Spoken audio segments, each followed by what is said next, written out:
continued peace. All these we ask in Jesus' name. Amen.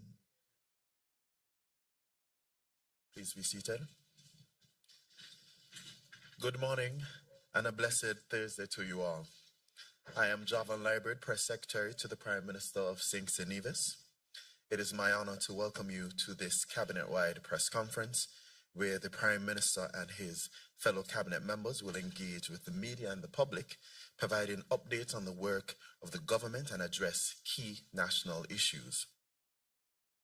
A special welcome to the members of the media, distinguished guests, and all those tuning in live. Today's press conference is being broadcast across multiple platforms, including ZSZ Radio and Television, Freedom FM, Win FM, Von Radio, TVC on Cable, Channel 40, Tel TV, St. Martin, SKN Newsline, and CBN TV and Radio in the British Virgin Islands. Your participation, whether in person or virtually, demonstrates the critical role you play in informing and engaging the public. We appreciate the media's dedication to uphold the principles of democracy and freedom of the press. Your work is instrumental in ensuring that the people of St. Nevis remain informed and engaged in national affairs.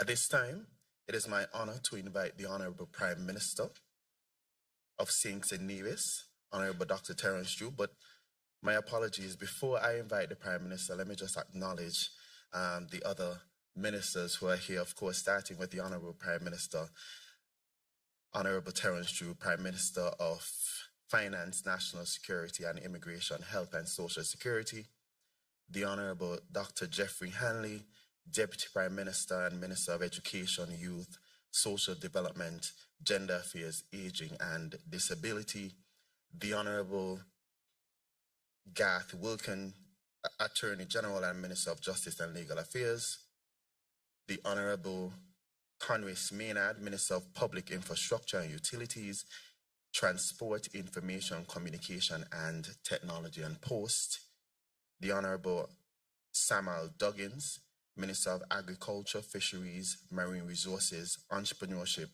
Cooperatives and the Creative Economy, the Honorable Dr. Joel Clark, Minister of Sustainable Development, Environment and Climate Action and Constituency Empowerment, and the Honorable Senator Iseline Phillip, the Honorable Minister Iseline Phillip, Minister with responsibility for youth, empowerment, social development, gender affairs, aging, and disabilities.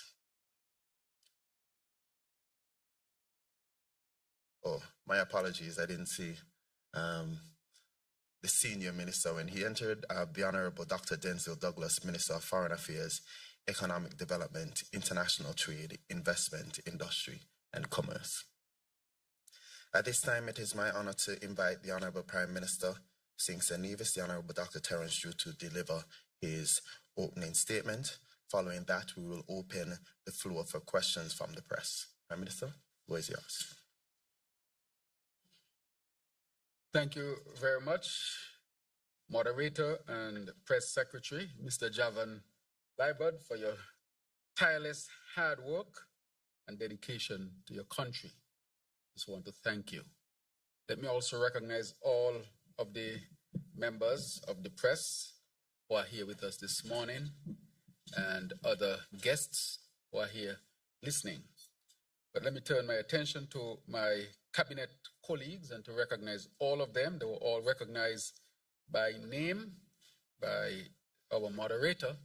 But allow me to recognize the Honorable Marsha Henderson, who is not with us at this press conference because she is away on government business. She's presently in the UK, where she's engaging in discussions to continue the advancement and upliftment of our tourism sector.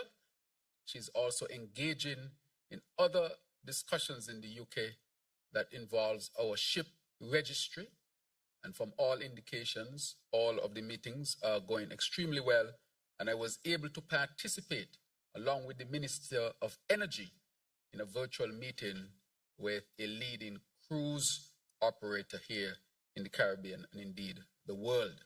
She's also to journey to Germany, where she'll be receiving an award for her excellent work as Minister of Tourism, and more of that to come. As I said, she's the Minister of Tourism. It involves traveling. And I've always said that the more she travels, the more boats and ships and planes and growth of tourism that we get. And so I want to wish her success. Her success is our success as tourism continues to grow exponentially here in our federation. So I want to thank her for her diligent and hard work. So today is about conversation, connection, and commitment. Your government stands before you.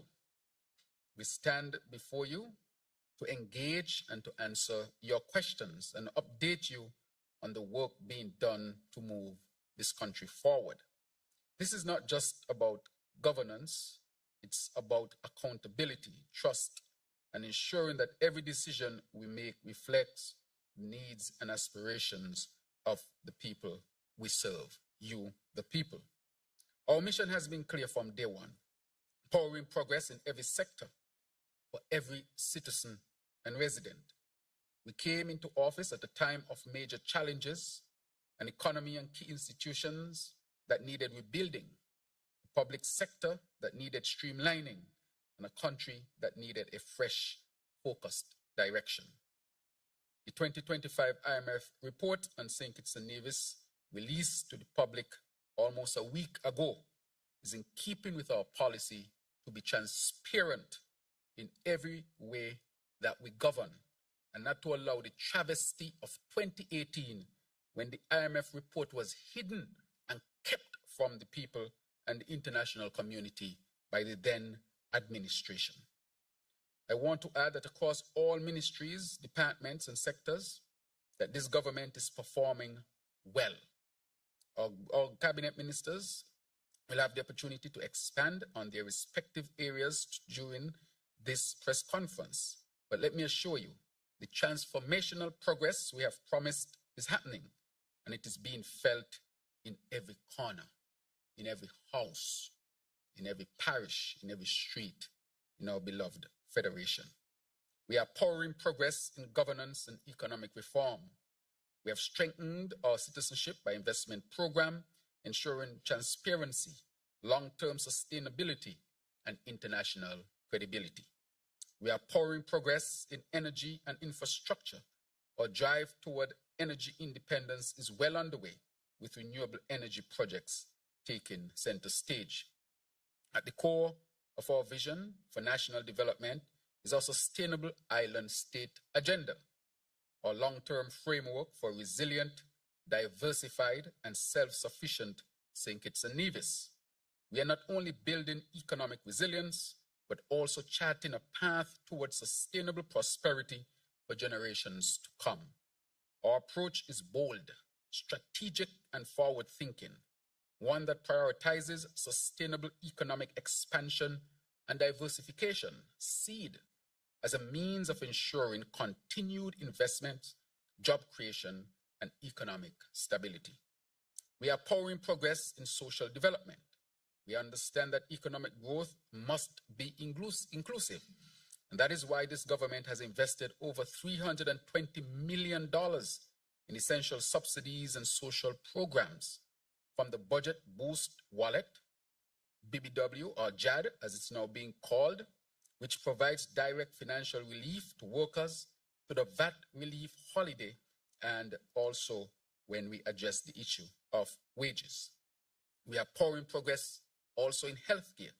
The construction of the new JNF General Hospital is on its way, a climate-smart, state-of-the-art medical facility that will provide world-class healthcare services right here at home. But while that is on stream, we continue to invest heavily in our present JNF and healthcare system, because we have enhanced our emergency care capabilities, where we had training of all of our staff, medical staff at the JNF hospital who work in the emergency room, led by Dr. Maloney, a national of St. Kitts and Nevis. She went to school here, grew up here, who who is now a specialist in emergency room at Rutgers University, who through a collaboration brought her team down to help to enhance our staff at the emergency room. I want to thank her very much and to thank her team for taking the time, their resources, their knowledge, and the process continues as we strengthen our emergency room delivery. We have also launched a brand new CT scan unit, which is a 128 slice CT scan with injectors, the most modern of CT scans from this Philip line of CT scans.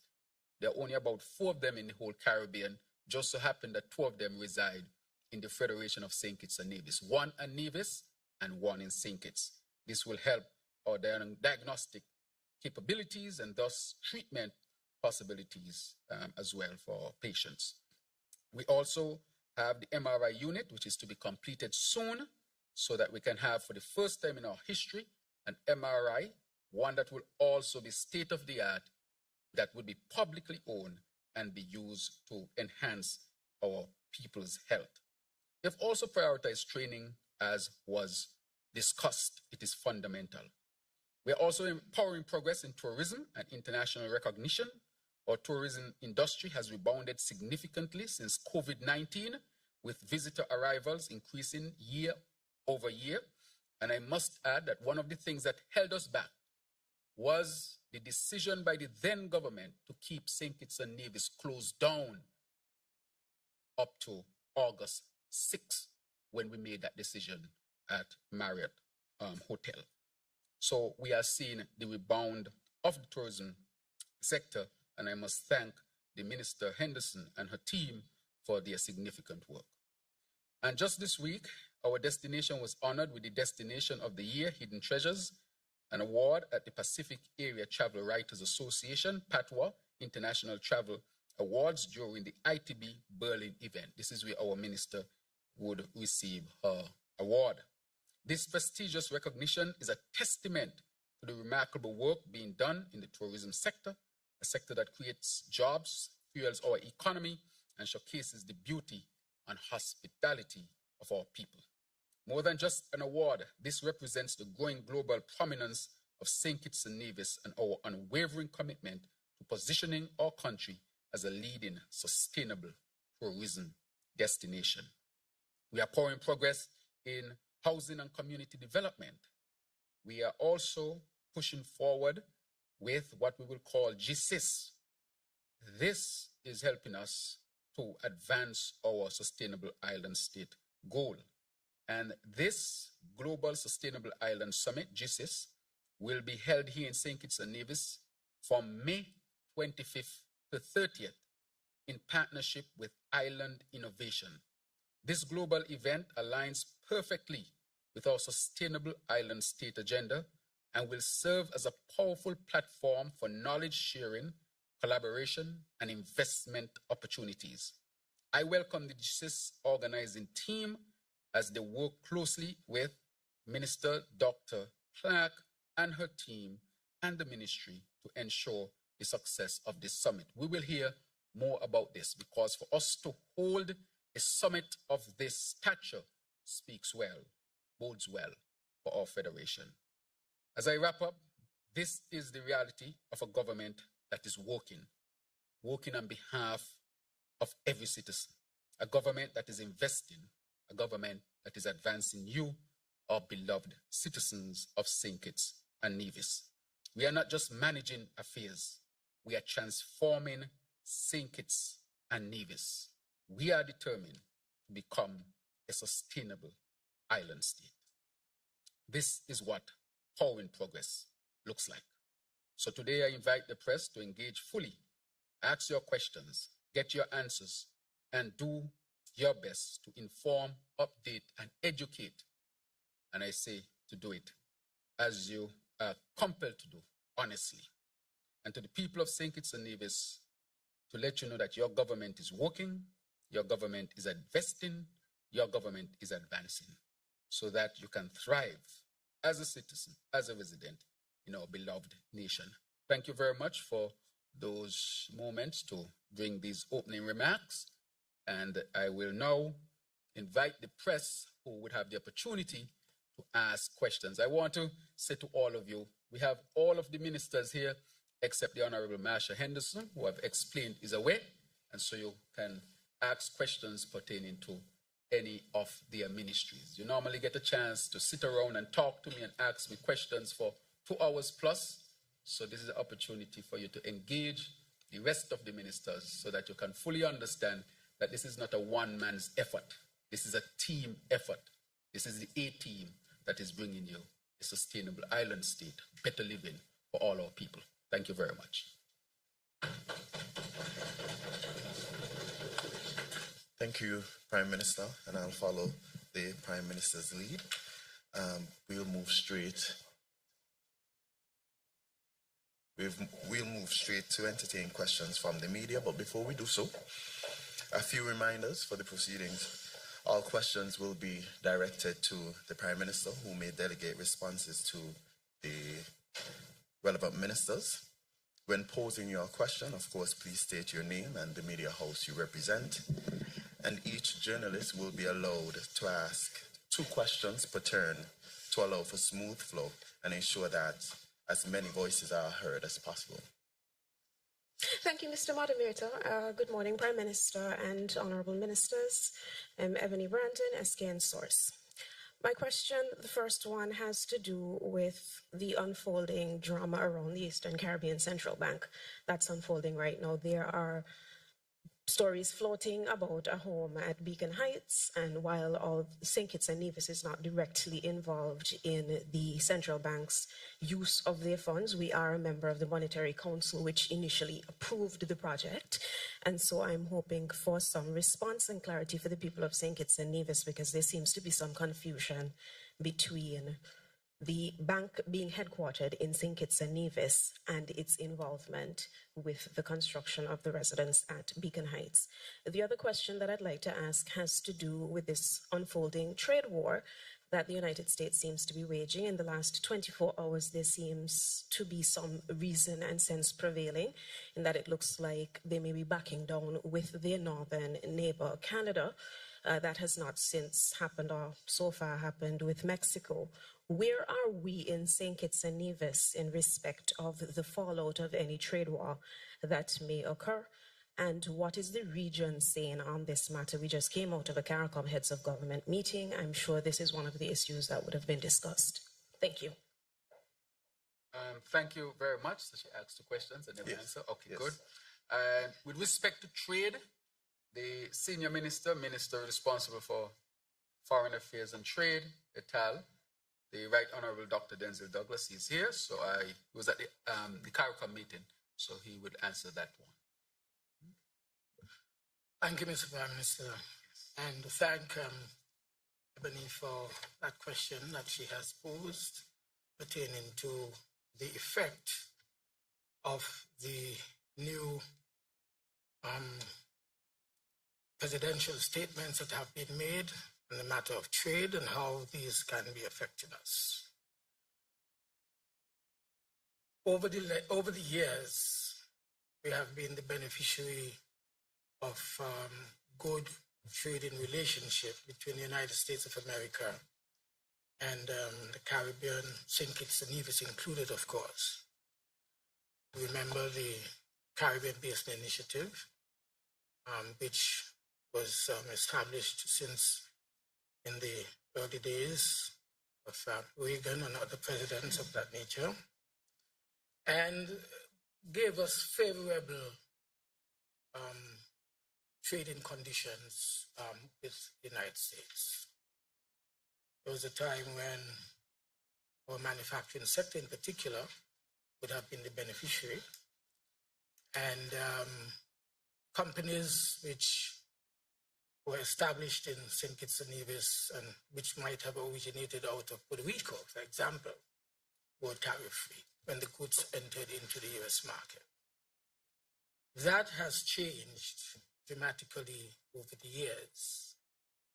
And so the effect on St. Kitts and Nevis really will be the effect as a result of the fallout from countries which would have traded with the United States and who in turn we buy goods from. For example, most of our goods come through ports like Miami, St. Thomas, and of course, New York, etc.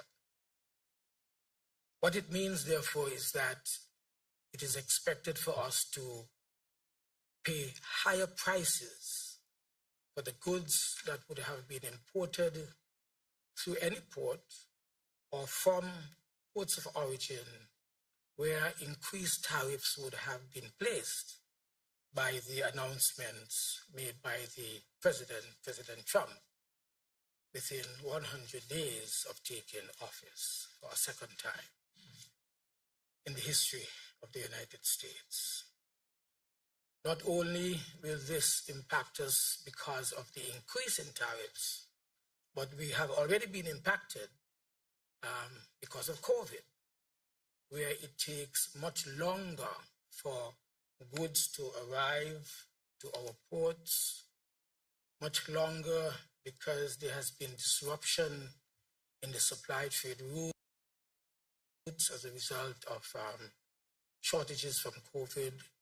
And now we are going to experience, I would think, maybe longer periods for goods to arrive.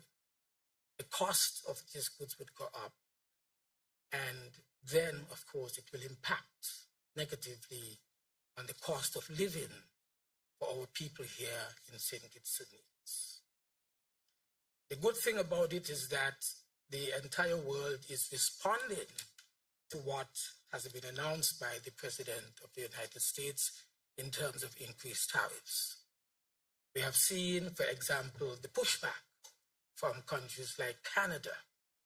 In fact, as a result, I believe, of Canada's reaction, we've heard only a few nights ago that he has suspended the application of the tariff against, increased tariff against Canadian goods by a month.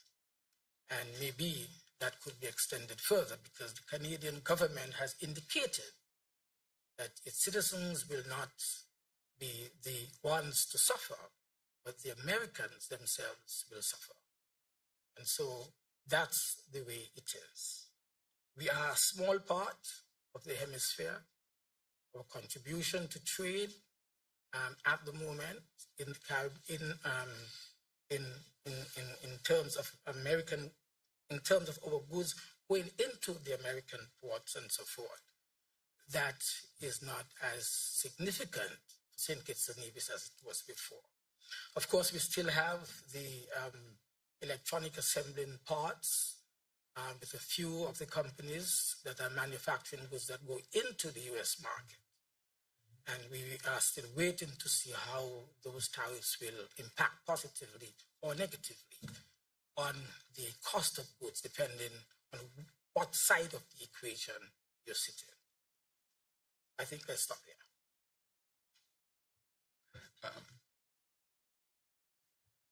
Thank you very much, Right Honorable Dr. Denzel Douglas.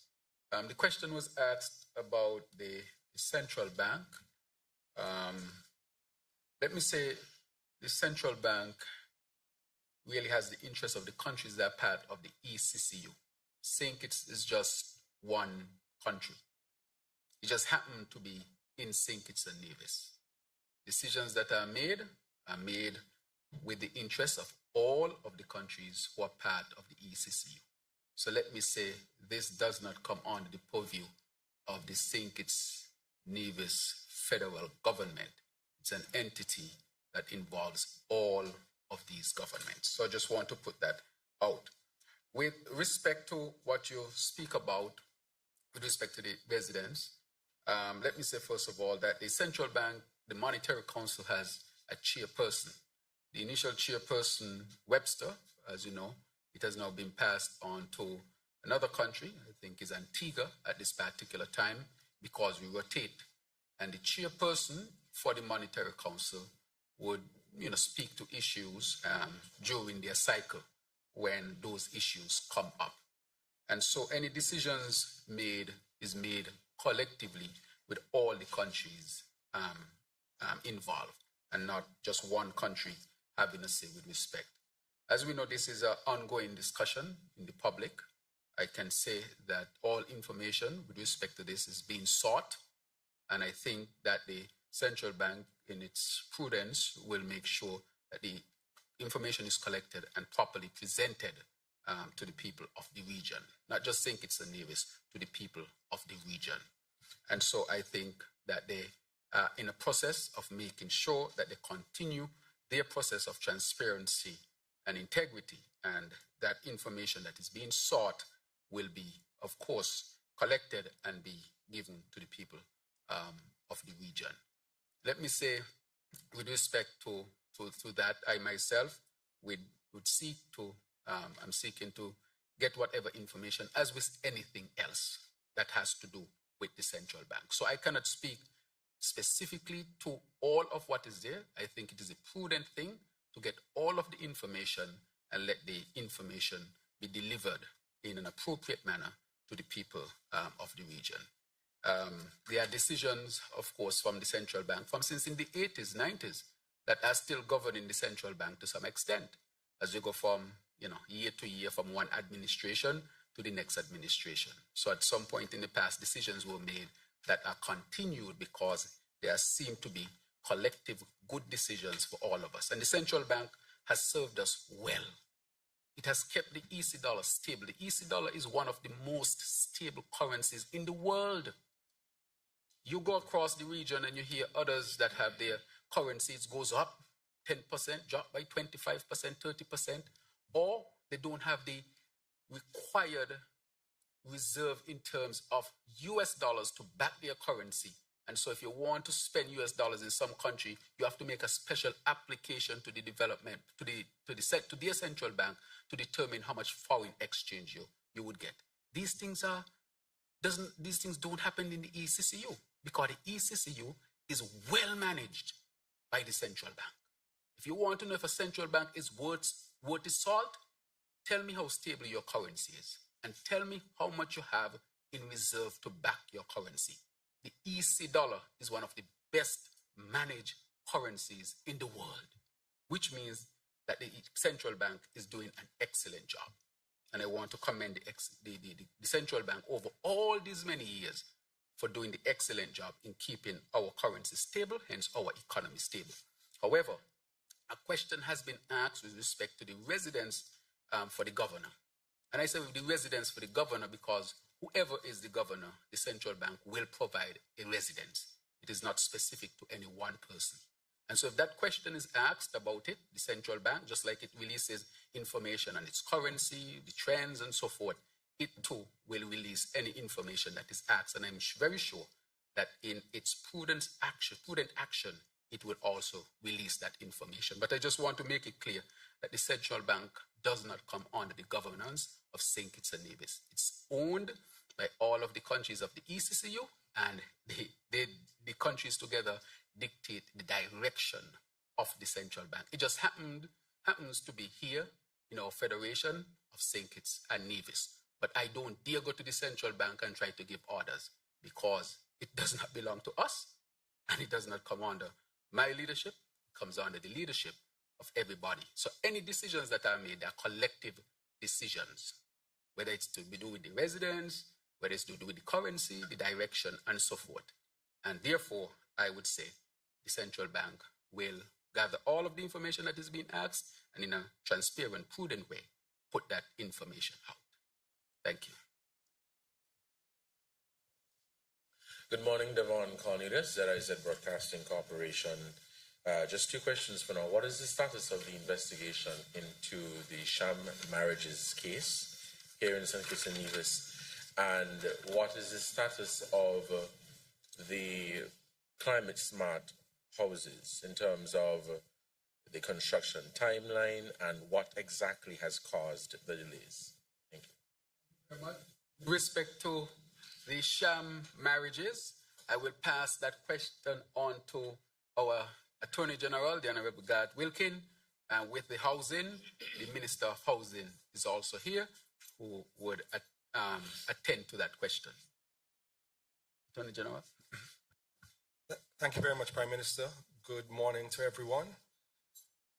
When we took office we discovered that there was a sham marriage industry that was happening between council, lawyers, and the ministry at the time. And when a list was compiled of the potential sham marriages, and when I say sham marriages, I mean marriages by which one person being a citizen received money from another person who is not a citizen to get married, and then that person would get their citizenship, get their passport the same day, and register to vote either the same or the next day. We discovered that there were potentially approximately 1,200 incidents of this in the Federation. So we immediately have decided to end that process, and informally what was done is that in the Ministry of National Security, there was verification of marriages. So when a person applied, they weren't automatically granted the citizenship through the marriage. They were officers in the ministry who then went to verify that the marriage was legitimate. The law actually says that the minister is not to grant citizenship if they believe that it is a marriage of convenience, meaning that there was money exchanged for the marriage. So that informal process then evolved in July last year into actual regulations which now govern the process of applying to become a citizen of St. Kitts and Nevis through marriage. When a person applies, the ministry assigns a marriage verification officer to the case. That marriage verification officer then conducts investigations, interviews. They can show up to your house, see if you have pictures of you, your wife, and a dog to determine whether it's actually a legitimate marriage. And they can also look at additional information. So I'll give you an example, which we discussed when we were crafting the regulations. For example, if someone was married to a citizen in the US and they lived in the US for 20 years, say the person was married to an American, and they have now retired and they've now come back to St. Kitts, and now that they've moved back to St. Kitts, the Kittian wife, for example, wishes for her American spouse to now become a citizen of St. Kitts and Nevis. They show up at the Ministry of National Security and they make their application. The marriage verification officer is assigned, but that couple has 3 children, 2 of whom have finished university or working, 1 of which is in university.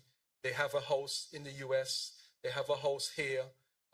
It is clear they have pictures of travel and cruises for the last 20 years. It is clear that they are legitimately married. Then the process can be done fairly quickly because the marriage verification officer can conduct the verification on that information, and then the person could be granted. So there's no longer this informal policy of waiting for a certain amount of time. It is whenever the marriage verification process is completed. And the marriage verification officers may say, we need more information to be able to confirm that this marriage is legitimate. So we have closed that loophole. Now that we have done so by regulations, which have the force of law, it is now for the DPP to do their investigation. There is currently 1 person that is already charged with an offense in relation to sham marriages, and that matter is progressing through the court system. Everybody has an opportunity to access natural justice, and the rule of law applies to everyone. So it is up to the authorities to then investigate and determine if any decisions need to be made in relation to the potentially 1,200 plus sham marriages that we met when we took office.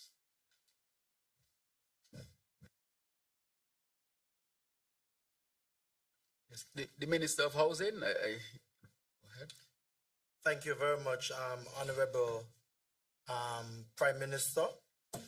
As a government, we have made a commitment in delivering for our housing solution promise, and this continues. NHC continues with this mandate, ensuring that our housing solution is met.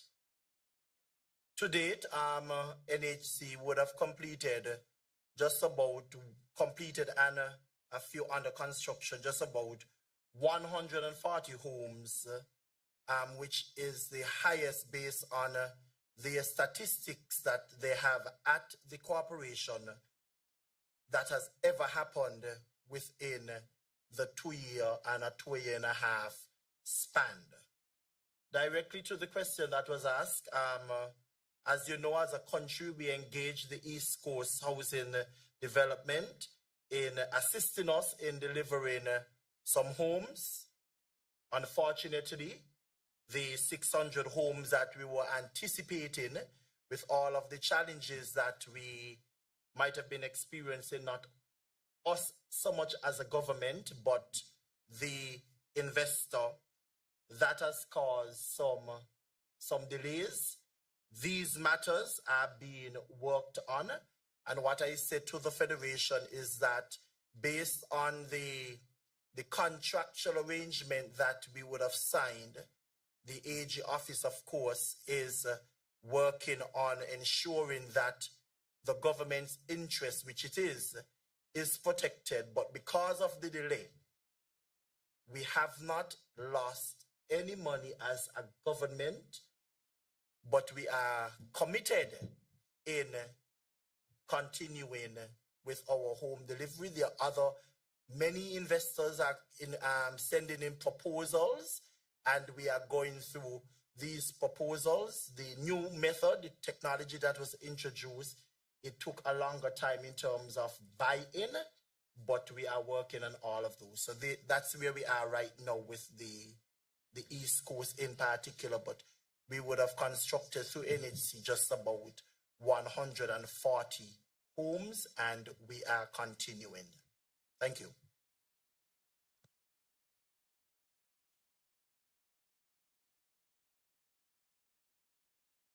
Good morning, Prime Minister and other Ministers of Government. Glenn Bart from SKN Newsline. My first question relates to the Citizenship by Investment program, and it's intertwined with some of the developmental projects that Prime Minister spoke about regards to Christopher Harbour and Katisha Hill during one of his roundtables. I think about 2 months ago, you indicated that by the end of February, you might have some updates on potential investors in those two major projects. Outside of that, I also wanted to find out all of the legislative and regulatory upgrades, enhancements, if you want to call them that were made during 2024. Some of it coming out of the meetings that we had with the European Union. Do you expect any surprises, any further surprises coming from the European Union standpoint that might impact on the potential inflows of revenue from the CBI program?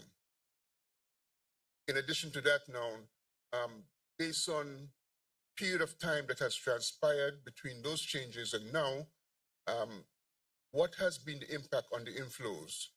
And during 2025, are there going to be any specific projects or specific ways in which the revenue will be used on both St. Kitts and on Nevis?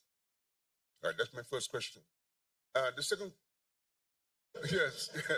The second question. Okay. No. In fairness, it's all related to one thing: the Citizenship by Investment program. In fairness to your colleagues, right? Unless your colleagues say you can ask beyond, but we want to make sure that colleagues, because Mr. Bat, we want to make sure that they're not saying you get more talk than them. I want that not to be said that we are allowing this. So you're gonna ask the next one? We have consensus there? Okay. Thank you very much. The other has to do with agriculture. The 25 by 25 concept of pushing the reduction in imports down and creating more of our own local products onto the market. How successful has that been so far in terms of numbers, percentages, and where do we go from now until perhaps another 5 years, because agriculture is one of those things, if you pause for a moment, you go downhill. So it has to be a constant push to become better, to engage in other parts of production and so forth. So I would like you to expand on that. And my last question for the time being. Sorry, Mr. Bad, I have to stop you. We're allowing two, so you can Okay, come back fine, on the other. fine. I'll come back again. Yes, okay. Prime Minister. Thank you for your engagement, Mr. Bad. We surely appreciate your enthusiasm. All right. I will pass the question on agriculture on to the Minister of Agriculture, the Honorable Samuel Duggins. Thank you, Honorable Prime Minister. And I also want to thank Mr. Bat for his question. Regarding the 25 by 25 agenda, which was set by CARICOM some years ago, and as a member of CARICOM, we've been participating, I believe St. Kitts has been doing exceptionally well. Now, we have all known about the engagement that we've had with that agenda starting in 2022, some 2 years after the agenda would have originally been set. And nonetheless, we endeavored to still play our role in moving agriculture production forward, because in our scope, we recognize there's no bad thing in increasing production within the country. Now, the truth is, we had two things that we were looking at the same time. One, growing our economy by virtue of increasing tourism and expanding the economy, but at the same time, increasing agricultural produce. And we recognize both have a direct impact on imports, because if you have more people to feed, then you have more food required. And so we focus more on domestic production. And we had set a target, our own internal target of 50 million. And I'm happy to note that we have been doing exceptionally well in achieving that. Our fishery sector alone brought in $19.6 million in revenue just last year alone. And that was a significant increase as opposed to when we got into office, the number on the books was 8.5 million. And you see, we would have doubled that revenue, more than double over the last 2 years. We've seen significant increases in our livestock as well. And of course, we would have launched the largest planting program last year in the crop sector. Now, the bananas and pineapples that we planted last year are scheduled to be harvested throughout this year. Some of them are already in fruit. And we expect a bumper crop over the 2025 year. And I could tell you that we are very set when it comes to achieving that 50 million in revenue. However, the CARICOM itself has been considering shifting the date of the agenda. But of course, as a member, we would have to go along with whatever CARICOM determines. But from our domestic production, we have been doing exceptionally well. And I believe that is worth commending the farmers, the fishers, and also the livestock producers in the country. And of course, the staff and the people that work around the Ministry of Agriculture, Fisheries, and Marine Resources, because a lot of that hard work to achieve this in 2 years would have been on their shoulders. And I think they must be commended for really putting the effort forward in a short time and seeing the tremendous success that we've been seeing. Yes. Thank you very much, Honorable Minister. With respect to the regulations and rules around the CBI program, I'll call on the Attorney General. Thank you, Prime Minister. Mr. Bat, we have spent the last 2.5 years reforming the Citizenship by Investment program in St. Kitts and Nevis. And I say this without hesitation, we saved our program. We have part of that reform has been communication with our international partners. We regularly communicate with the US, the UK, and the EU. Just this January, Prime Minister and I and the head of the unit attended a 3-day session roundtable with officials from all of the CBI countries in the Caribbean, as well as all of the head officials from the UK, the EU, and the US to discuss the way forward. We are friends. We are working together on it to maintain the programs, not just from our local perspective, but from a regional perspective. One of the most important elements of that is the regional regulator. The central bank has taken the role of coordinating the independent regional regulator for citizenship by investment programs. A consultant has been appointed. The consultant is in office. The consultant met with the Prime Minister this week, met with me, met with the CIU and other stakeholders. They started in St. Kitts Nevis, and then the consultant is going to navigate through the other 4 countries. And after that exercise, the consultant is going to create legislation, model legislation to regulate the CBI in the region. So that is one of the agreements that we made with our international partners to be able to maintain CBI. And I can, based on your question, is there anything that could impact? No one knows, especially in the world as we're seeing it in the last few days alone, what can happen in the future. But what I can tell you is that the moves that have been made by St. Kitts and Nevis and our 4 other CBI countries in the OECS has been monumental when it comes to this program. And we have done everything within our power to maintain our programs and to be considered as good actors when it comes to the migration industry.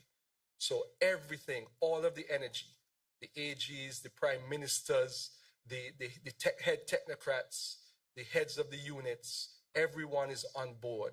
The RSS, CARICOM impacts, all of us sit down collectively very often to figure out a pathway to have a sustainable CBI for the near and far future in the Caribbean. Thank you very much, AG. Just to complete the question, the answers, Pat was, I guess, was for me directly. Let me say from the onset, I've said to the press and to our people that the CBI would have been the most challenging thing for me to deal with as Prime Minister and Minister of CBI and as a country, just because of where we were on the verge of losing visa access, our CBI reputation, and so forth. And so tough decisions had to be made, which affected us. And I was straight up, upfront, and transparent with it. I want to thank the AG, the rest of the cabinet, for their support and working so hard for us to get it to where we are, to the point where we are now on the rebound with our CBI program and in a better place. We have done all that we could have done. As the AG have said, as he has said, we don't know where things will go, but let it be obviously clear that we have done all that we could have done to ensure that we save and safeguard our program. So I want that to be part of the narrative. Let me say with respect to Kittish Hill, because Kittish Hill did not have audits, Development Bank did not have audits, Kittish Hill did not have audits. A lot of the institutions that should have had audits were abandoned. And for obvious reasons. Where there are no audits, one has to assume corruption. That is what it means. However, with Kittish Hill, it took us a very long time to get the audit done. We have collected basically all of the information. I was just informed by the head of the board for Kittish Hill. And we have now all of the information, and the auditors are finalizing their report. So we will have an audit on Kittish Hill in a matter of weeks. And as I said, because there were no audits for such a long time, you had to go back and then bring it all the way up to now, which is a tremendous amount of work. The same thing with respect to the Development Bank. We have a number of very interested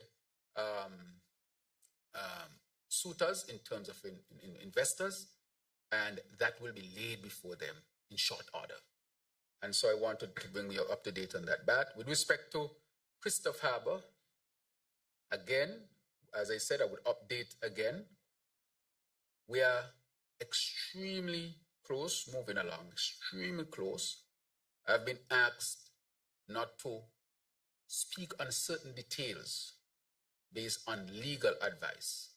And so at this time, I would say that we are progressing, we are extremely close, was based on legal advice in these type of things that I've been told that I cannot speak to certain things on these, and so I'm governed by that. But I want to say that we are progressing extremely well with respect to both entities. And at the end of this month, so I will say, just give us a few more weeks to really bring all of this together. And so those are what you asked directly to me, Mr. Bat. And so in terms of the revenue, as you know, the CBI is the main source of revenue. We are seeking now to diversify the economy, agriculture, the heavy investments that the minister is speaking about. And he did not speak to you about the Tabasco project, which is about to take off. I'm sure he will give an update on the Tabasco project when he gets a chance to speak again, which is going to take us to a next level of production in terms of agriculture. With respect to the revenues, because of that, the sharing, when you have those revenues, they support what the federal government does. And so whatever program the federal government has, it supports both St. Kitts and Nevis because it's not a separate fund. It is part of the consolidated fund. That is what I want to say. This is why the big difference is. It is part of the so you go directly into the consolidated fund to fund the federation. For example, the consolidated fund, it funds police, it funds the military, it funds immigration across in the whole federation. So it funds all these federal projects. So anything that is federal that is both here and there, all of that money is coming. A big part of that money is coming from the CBI. So I want to say that because it's in the consolidated fund, both are benefiting. Now, to talk specifically to sharing, because that is the World Bank has sent us back the documentation on sharing of revenues between St. Kitts and Nevis. And let me say clearly, St. Kitts does not exist in our constitution. I'll say it again, St. Kitts does not exist. Nevis exists, St. Kitts and Nevis exists, but St. Kitts does not exist. The only place St. Kitts can have funds to do things on St. Kitts is from the consolidated fund. St. Kitts does not have an island administration with a separate fund. So I want us to make that clear as well.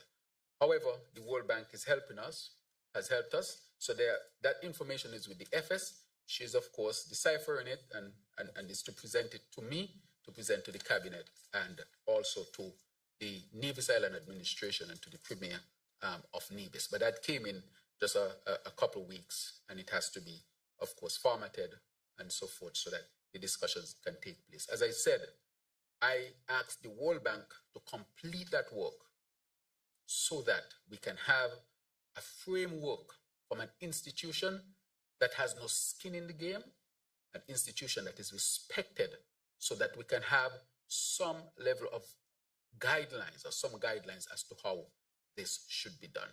Just to let you all know, the Constitution only speaks to revenue from tax collection. It does not speak to revenue from non-tax collection, which is the CBI, because it is assumed that the tax collection goes into the consolidated funds. But the non-tax, in far as the CBI is concerned, that too goes to the consolidated fund. So it's something that definitely has to be sorted out.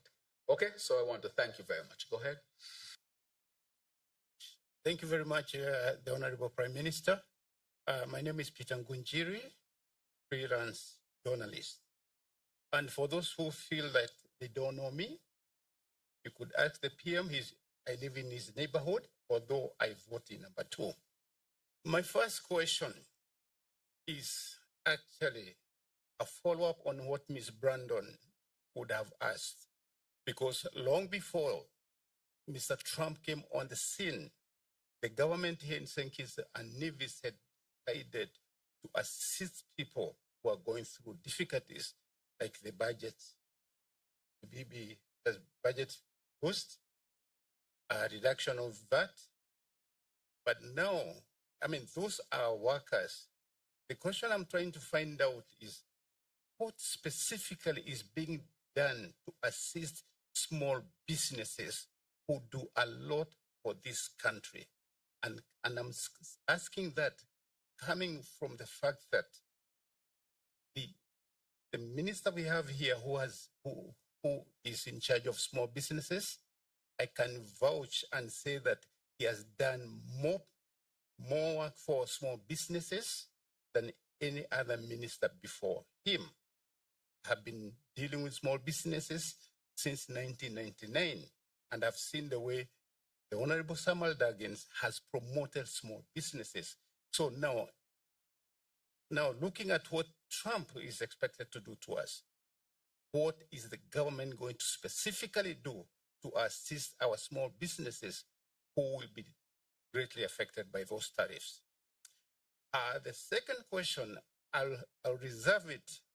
And in doing so, I'm not saying that nobody can answer it here, but the person who I would have wanted to answer it is not currently present. Thank you very much. Thank you very much for your question. And I would ask the Minister of Small Business to elucidate on the question about what will be done for small businesses or what is being done for small businesses. Thank you again, Mr. Prime Minister. And I want to thank you for that question as well, Peter. Now, over the years, we've been really focusing on the development of the small business sector, as we recognize that that is the backbone to any thriving economy. The truth is, for a small country like St. Kitts and Nevis, we recognize that the small business sector has to do two things. One, take care of the fundamental aspects of the internal economy, the economy of St. Kitts and Nevis, but also have an outward-looking agenda as well, because the region and the world should be seen as our markets. With all of the developments that's currently happening in the United States of America, we also recognize the challenges that will pose, especially entering that market. But what we are blessed with in St. Kitts and Nevis is to be a part of other organizations, such as the OECS, CARICOM, Commonwealth. We also have a number of diplomatic relations across the world that are serving us very well in a number of ways. And so from the Ministry of Small Businesses end, we recognize that capacity building is a critical component to any future development. And we have hosted monthly training sessions for our small businesses to ensure that they are ready to be on the agenda for export.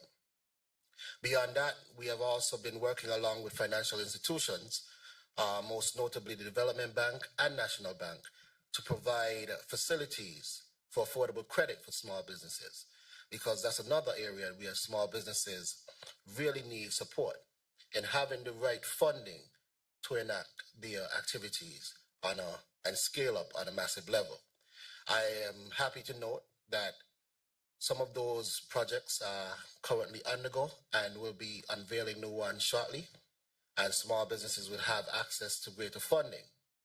But beyond that, it was just yesterday that I had a conversation with members coming out of the Commonwealth, and I think it would be instructive that the Minister of Trade also speaks on some of the activities that are likely to happen over the next few months in the region to bolster trade among the region and with our diplomatic partners as well, as he's also the Minister of Foreign Affairs. Yes. Honorable Dr. Denzel Douglas on trade.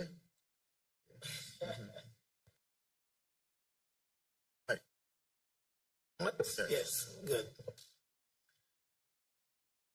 Trade, of course, the development of trade in St. Kitts and Nevis and where we are continues to be quite a bit of a challenge. I mentioned earlier that the manufacturing sector, which traditionally would have been providing most of our goods, manufactured goods to export, that of course is not doing well. The traditional exports therefore have dwindled, but we still have some promise in the future. In fact, presently we are engaging more and more the Marara Distillers Limited out of Guyana for broadening and expanding their operations in the Bird Rock manufacturing enclave, so that we would be able to take that particular company's exports to a higher level. We continue, of course, to recognize the electronic assembling activities that we have. That also has not grown, but we believe that in the future it will grow.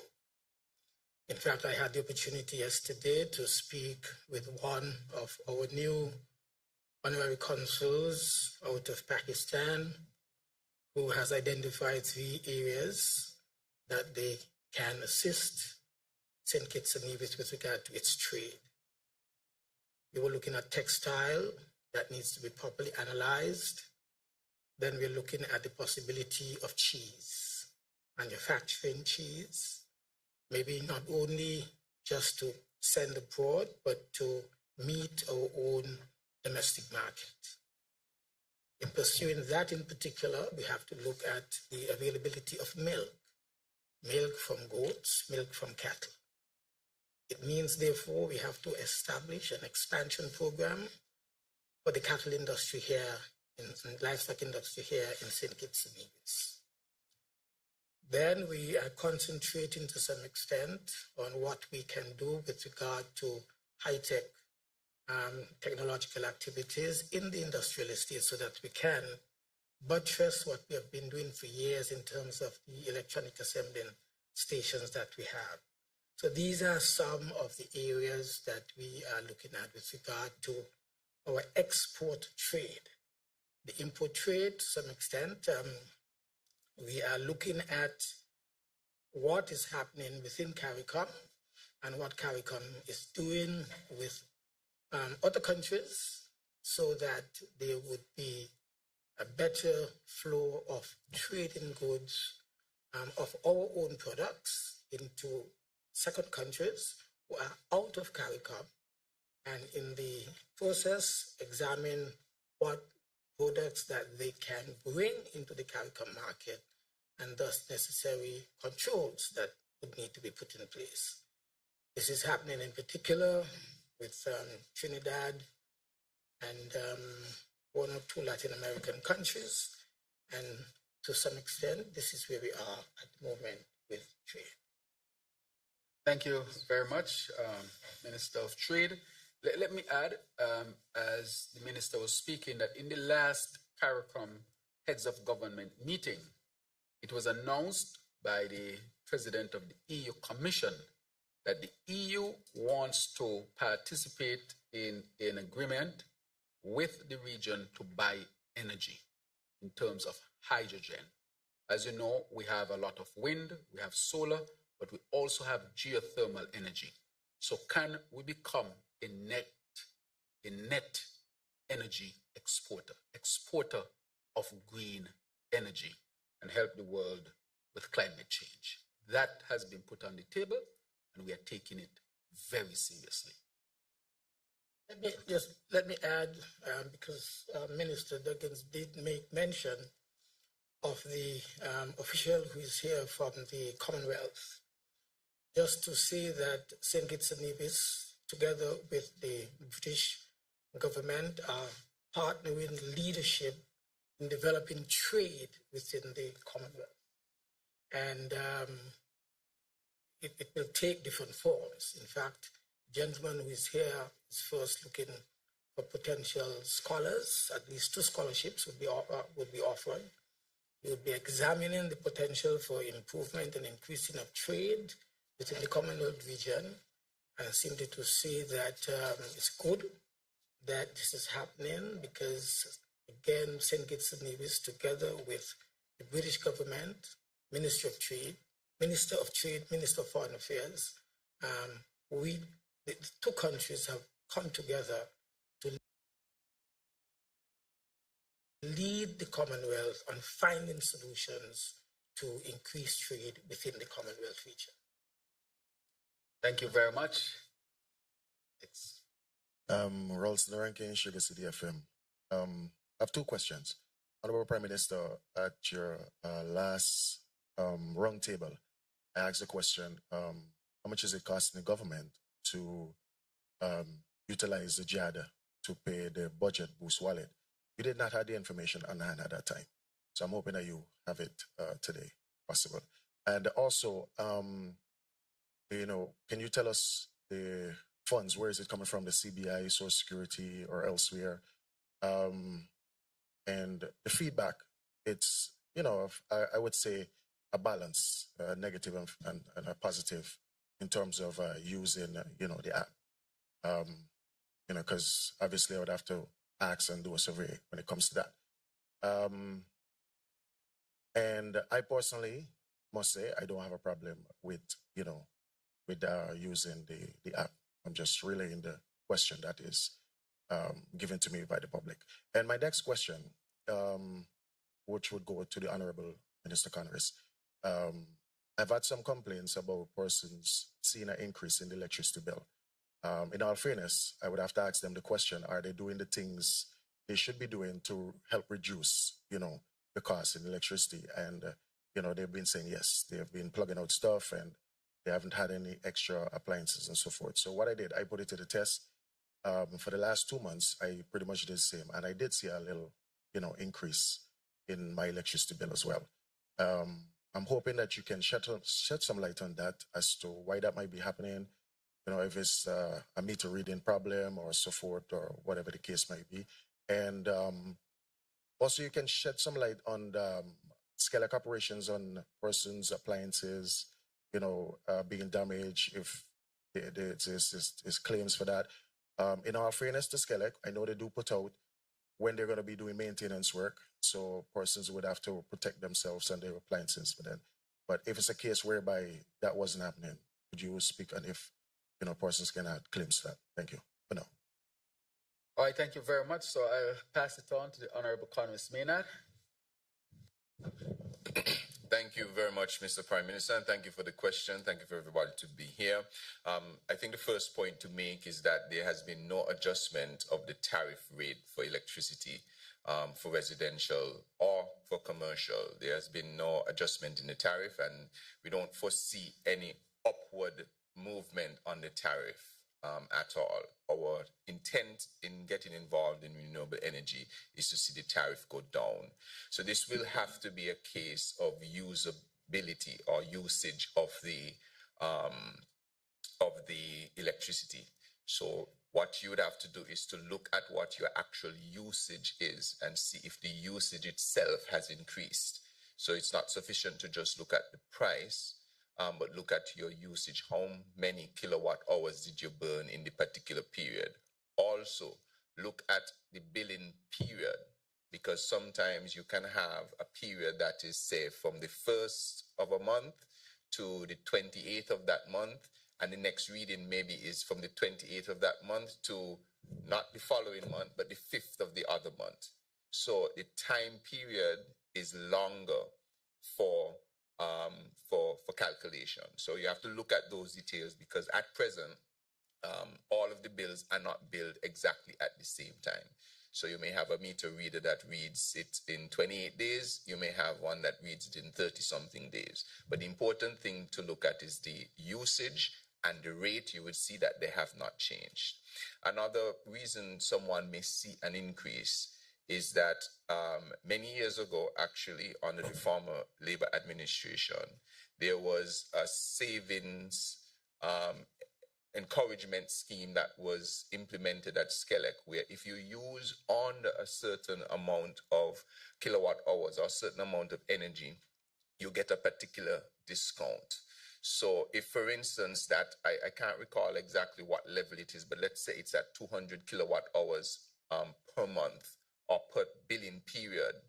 If you used 199 kilowatt hours this month, and let's say you get a 50% discount on that, If the next month you use just 2 kilowatt hours more, carrying it to 201, then you pay your full price. So you may see 1 month that your price is low. This is especially for low users of electricity.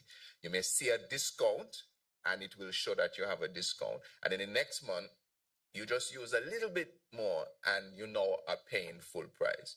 So the key there is to try to keep it within that tier for you to get the discount.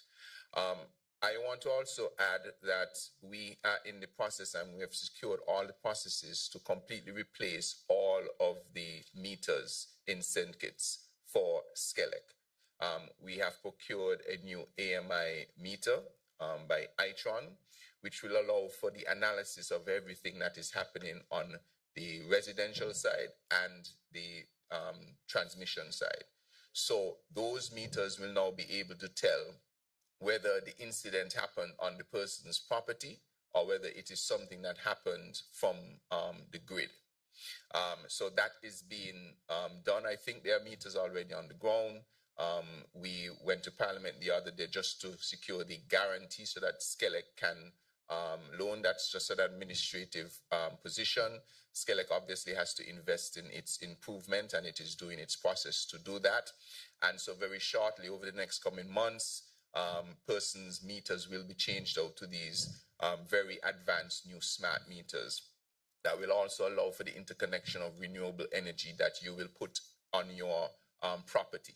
So we'll be able to check to see what you're putting into the grid, and then be able to pay you for your renewable energy produced. So that meter is already, we've gone through all the processes to procure that, all of the procurement processes, etc., and that is now in train. I want to encourage persons that, yes, in terms of your property, you are responsible for the electricity after it leaves the meter, all right? So you must ensure that you protect all of your sensitive items. Something as simple as a storm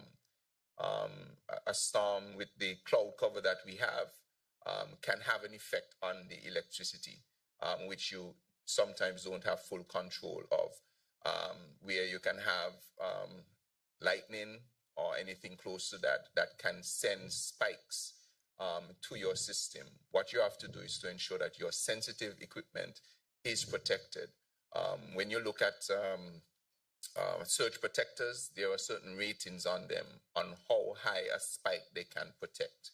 I would advise, it's not normally a practice, but anything you consider critical in your home, just put on one of those surge protectors, because that surge can come from anything. Could be an accident down the road that causes two wires to butt together. So you have to ensure that you do everything to protect your appliances. In terms of anything that has been damaged on your property, you have to deal directly with Skelec on that for them to investigate that issue to see if it was a global problem that they may have been at fault for, or whether it was an isolated problem after the investigation. So I want to direct everyone directly to Skelec to do those particular investigations. I hope I was able to answer most of those questions.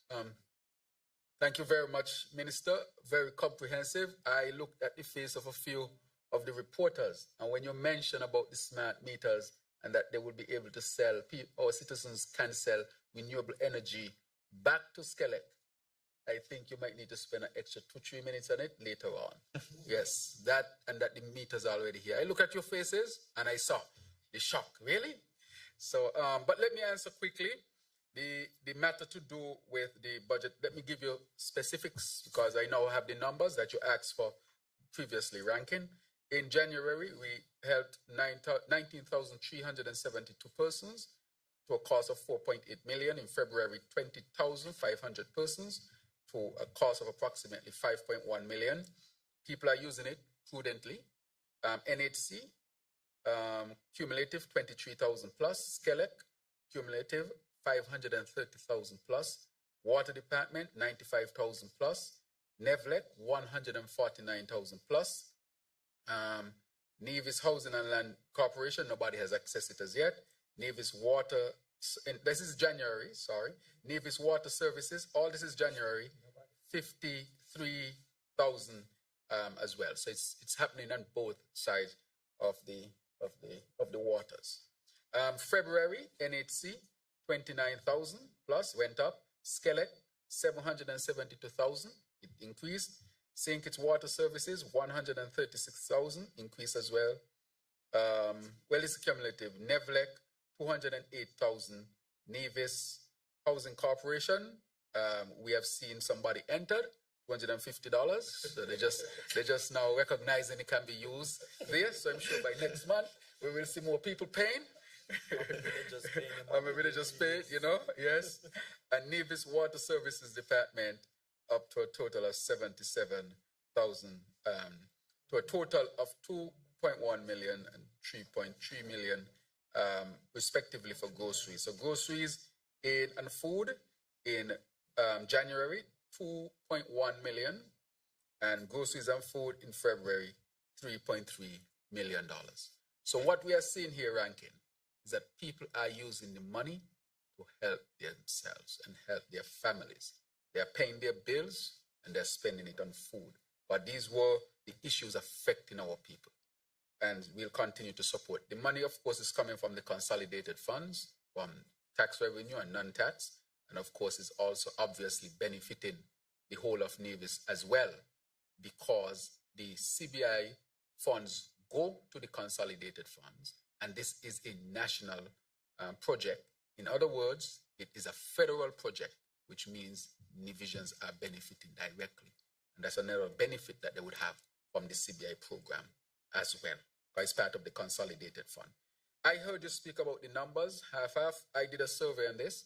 This is supported by well over 90% of the population. They receive it positively. I track it to see how our people would receive it. It is very well received by our people. I brought the numbers because sometimes we need numbers to tell us how our people are receiving it. And one guy told me that, a lady and she family went shopping and he had to help her with the bags, right? That is why he said to me, he said that, people, and based on the numbers, I have to say he's correct, because look at how much was spent on groceries. So we have used this to help people deal with the grocery bills and their very critical issues in life, the water bill, the electricity bill, and so forth. However, what the Minister of Trade mentioned in terms of the trade war that is taking place, that can affect us negatively. So every time it affects us and we come up with a measure, something else that has nothing to do with us is affecting us. For small island developing states, these trade wars, they are devastating to us. And therefore, I want our people to also be aware of it. That is why we have to grow our own food, grow more food, produce renewable energy. And the climate change is killing us, because to pay for the adaptation for climate change, we can't afford it. And I'm sure the Honorable Minister, Dr. Joy Clark, will speak to that more as to why we need more help to deal with the issues of adaptation, building resilience, becoming less vulnerable, so that we can continue to thrive as an island state. So I want to say that we are dealing with all of these issues that are affecting us, but we are not looking at excuses. We continue to work hard to find solutions, and also in addition to that, our people must be with us. And that is why we have to be transparent and open. When we have challenges, even if it's not good news, to say it, because there will be challenges. Life is real. If we have challenges in one sector, we must say it, but always know that we are seeking for a solution.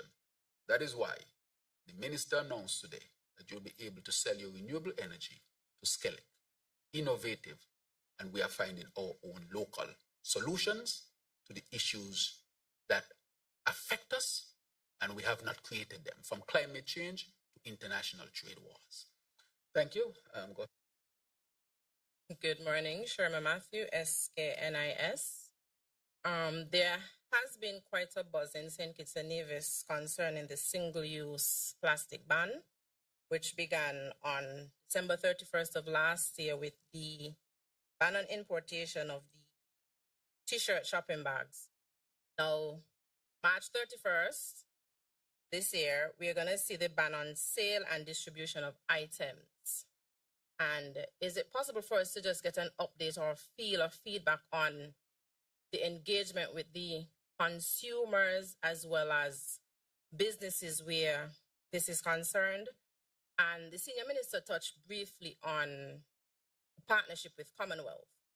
But outside of that, are there any new international partnerships or foreign investment projects that the government is currently negotiating to support national development, particularly in the light of the new US administration stance of America First? Thank you very much. I want to, of course, now give the opportunity to the Honorable Dr. Joya Clark, our champion for issues to do with the environment and climate, to really answer this question. Honorable Dr. Clark. Thank you, Prime Minister, and thank you for that question. The single use, I want to thank the media in particular, consumers, and the chamber and other business entities for supporting the government's drive to ban single-use T-shirt shopping bags. We recognize that the shift requires more than just government saying what its intention is, but legislation also needs to support the single-use plastic ban. And so the Attorney General has confirmed that we will have a plastic legislation or regulation bill ready for the ban. The Minister of Trade will also be presenting to us and to the nation the international standards for biodegradable alternatives that all retailers and wholesalers can access to purchase the biodegradable options for importing to St. Kitts and Nevis. This has not been the ministry working in isolation, but working very closely with Customs and Excise, the Ministry of Finance, the Bureau of Standards, the Ministry of Environment, and the Chamber of Industry and Commerce to ensure that the approach, the deadlines, the timelines, and the education campaign all support a change and a shift in action.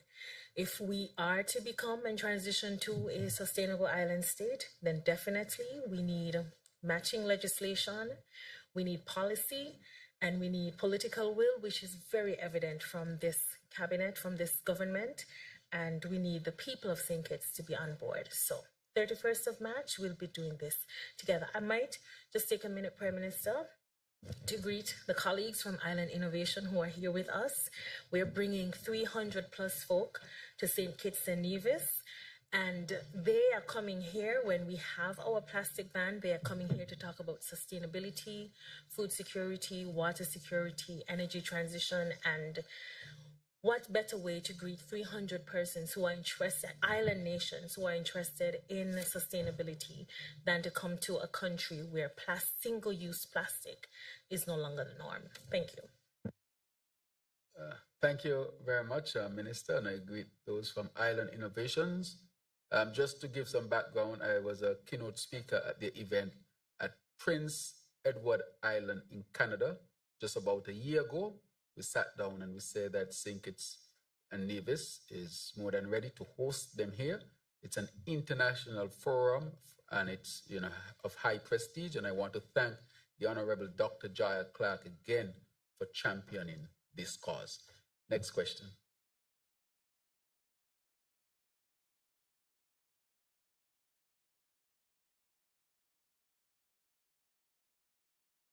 Good morning, Yolanda Weeks, Win FM. What is the government's position on the recent announcement by the United States Department regarding visa restrictions, imposition on government officials and their families whose countries utilize the Cuba Health Brigade? And now that the sports season has started, can you provide an update on the timeline for the completion of the Kim Collins Stadium? If the facility will not be completed, what arrangements are in place for the inter-school championship? And if Nevis is being considered again, what kind of assistance would be given to these participating schools from St. Kitts? Thank you very much for your question. from the previous question with respect to new international partnerships and new investment projects and so forth to help with our current transformation, and also the question to do with visa ban, I'll allow the Minister of Foreign Affairs, the Honorable Dr. Denzel Douglas, to answer that one. And then the last one you asked with respect to the stadium, I'll allow the Honorable Samuel Duggins to respond to that one. Foreign Minister. All right, thank you, Prime Minister, and thank the media person for asking these questions.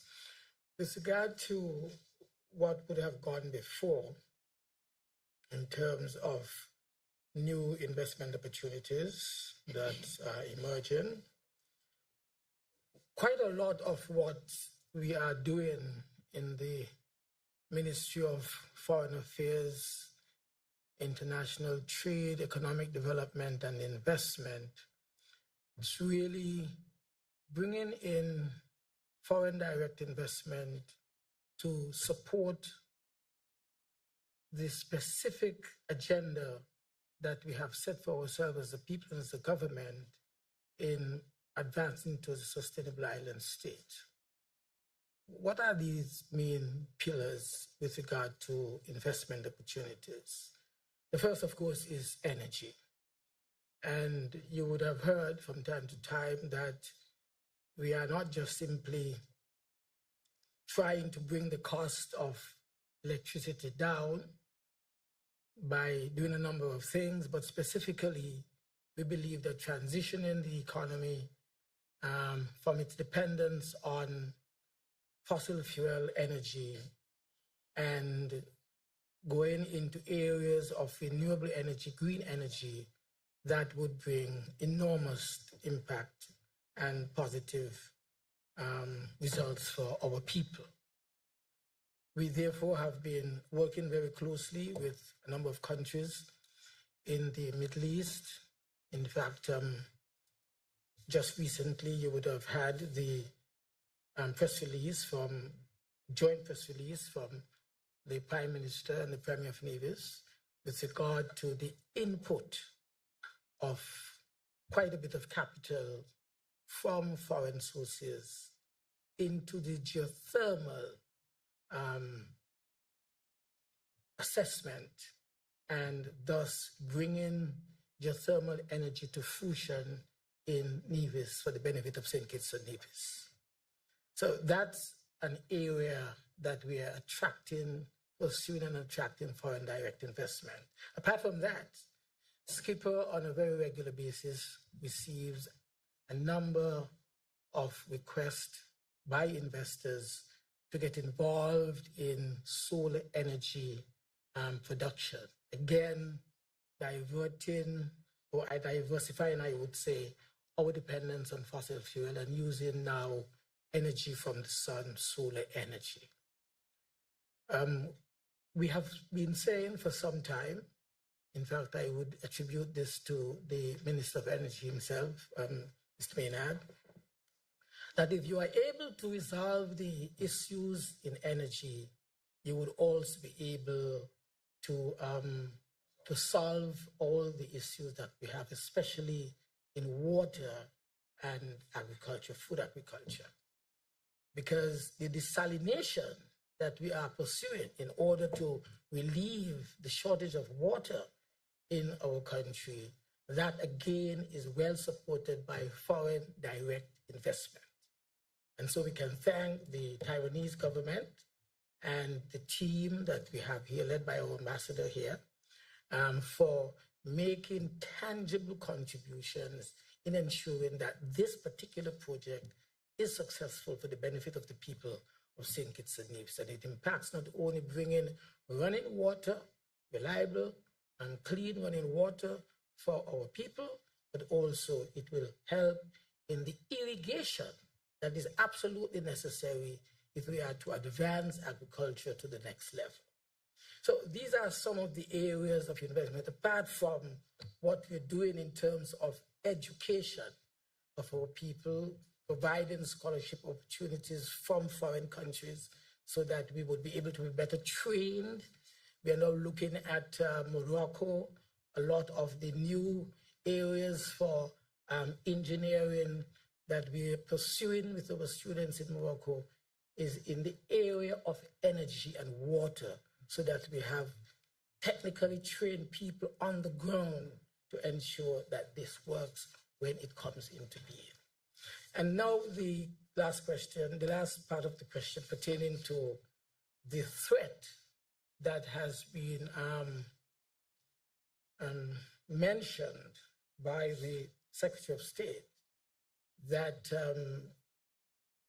countries, officials of countries that are doing business with Cuba in terms of the professionally trained Cubans who are supporting our health programs in the Caribbean region, that they would be affected by possibly controlling the issuance of visas to such persons. This is a matter that we have taken very, very seriously as a government and also as a region. In fact, just last week, Friday, we met as a group, all foreign ministers in the Caribbean community. We met virtually to look at the implications of this particular matter. And so we are in the process of examining the memorandum of understanding that we've had, the agreements that we've had with the Cuban government, who send medically trained personnel here, engineers, doctors, nurses, etc., to assist us in our health sector. On examination, we would want to make sure that the agreements do not in any way support what the US is accusing, that these persons are really being dehumanized because they are working hard in our countries, according to the US, in perception, and they're not being adequately paid because the money is being paid to the Cuban government in order to sustain the status quo in Cuba. We, again, in St. Kitts and Nevis, want to make it very clear to the world that we are not part and parcel of this type of practice as has been accused. We understand that there are some of the doctors who are here with us from Cuba who have direct employment relationship with the government of St. Kitts and Nevis without the input of the government of Cuba. Those who may be here on the direct involvement with the government of Cuba, just about, I'm told, about 11 of such persons, and we would want to make sure that there's no violation of their human rights as we look at what has been accused. And we will be on Monday of next week when we go to, Foreign Minister will go to Washington, D.C. to participate in the observing of the elections for the new Secretary General. We would have the opportunity to speak with an envoy that would be available from the State Department to deal with this matter. Also, on the weekend, we would have our consul generals in Miami. Will come together again and possibly will meet with a high official from the US government, especially the State Department, to deal with this matter. This is a very serious matter because you're not talking only about restricting visa to the ordinary traveler, but to government officials as well. And so the entire Caribbean community is highly concerned about this matter, and we are treating it with the highest regard, at the highest level, so that we would be able to arrive at a solution to this emerging issue. Thank you. Thank you very much.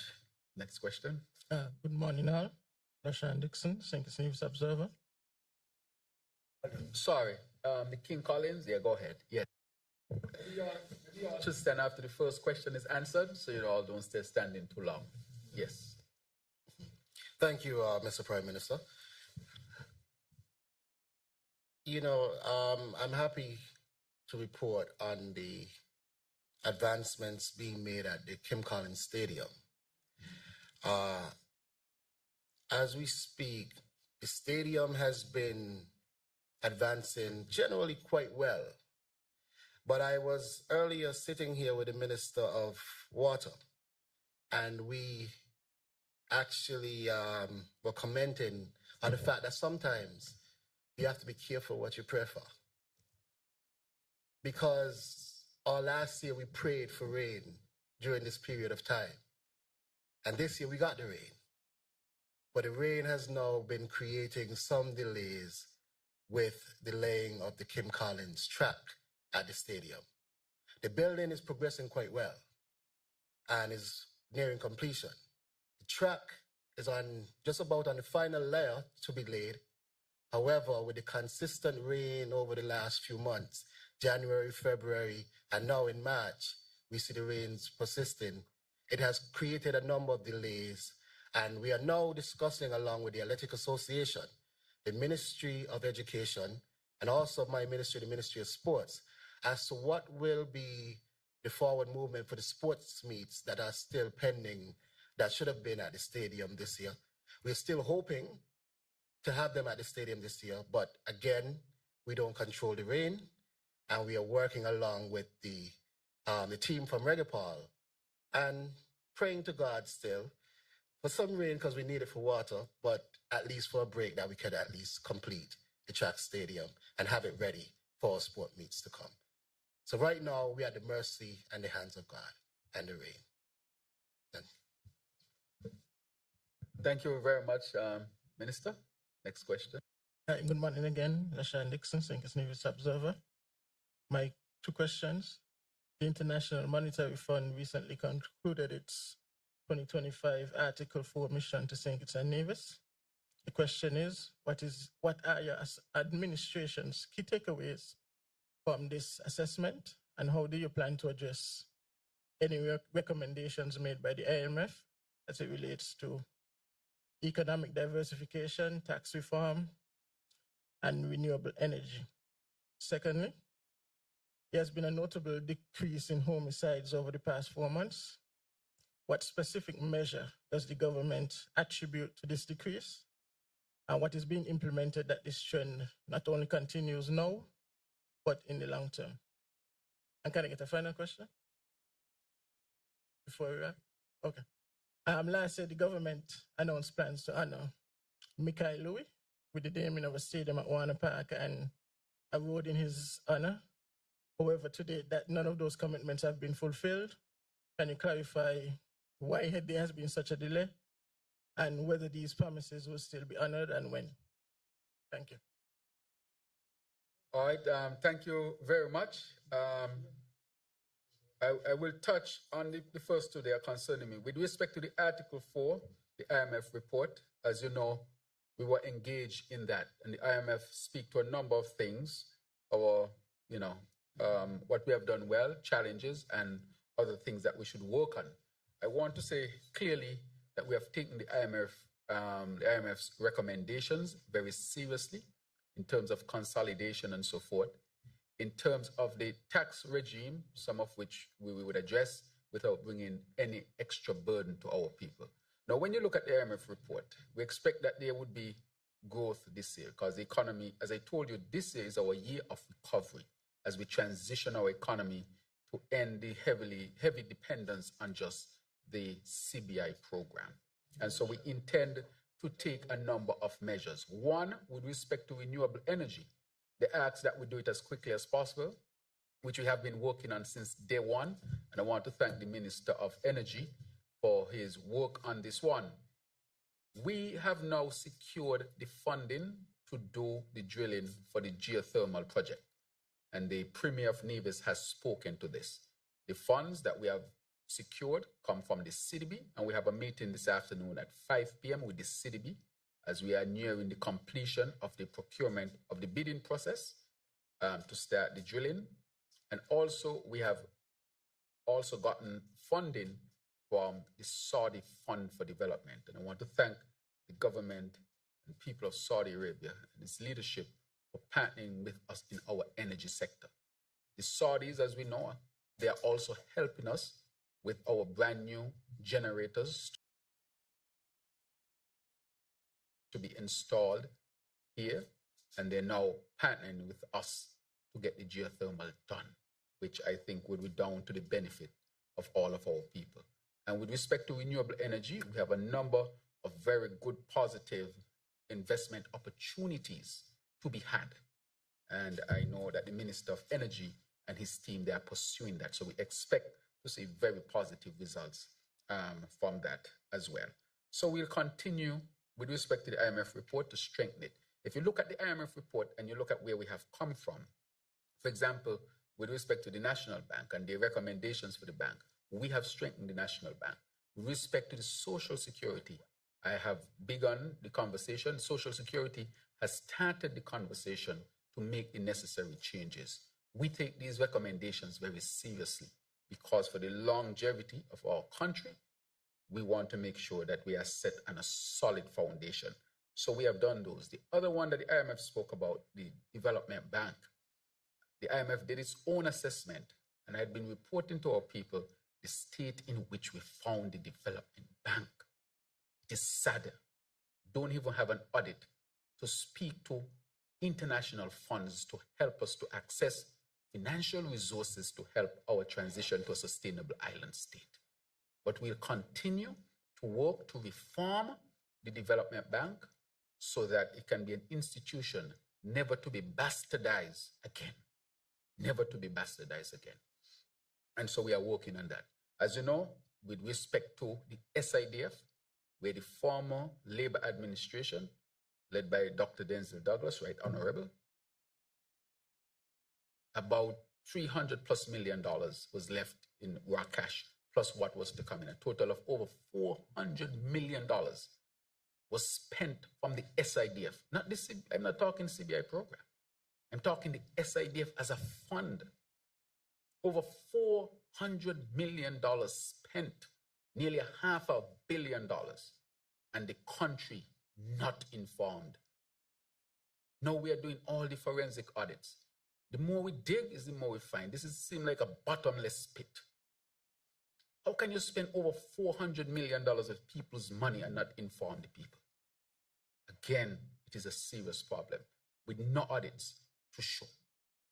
However, that is affecting us as well because that money should have been placed in a sovereign wealth fund. And I want to inform that the IMF has given us the framework for our sovereign wealth fund, which we will implement this year. So that when we raise capital again at a national level, we can put it in that fund. And that fund is set up in such a way, or will be set up in such a way, to make us more resilient and make us more stable. We have lost a tremendous opportunity of bastardizing $400 million and not telling the people, how is this possible? Each time I talk about it, I get a little emotional about it. Because almost $500 million and you don't know about it.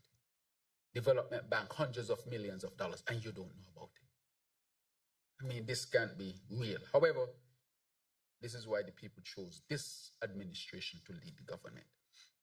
With respect to the matter to do with the security, national security, and crime and violence, let me start by saying that this has been a national effort, even though it was led by myself, the Ministry of National Security, and of course, the Cabinet.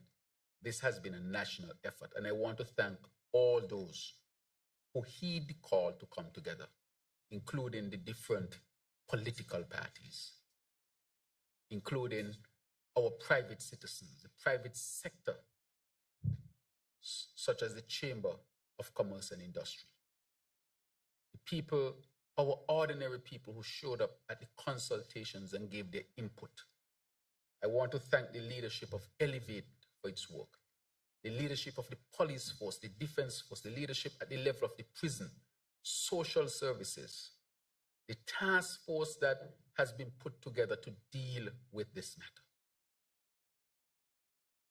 A lot of entities and people have been involved. And so I want to encourage the society to continue to be involved. This is the last thing I will say on this. That the only way you can deal with a national issue like this is to bring everybody together. If you don't bring everybody together, this is not an issue you can effectively deal with.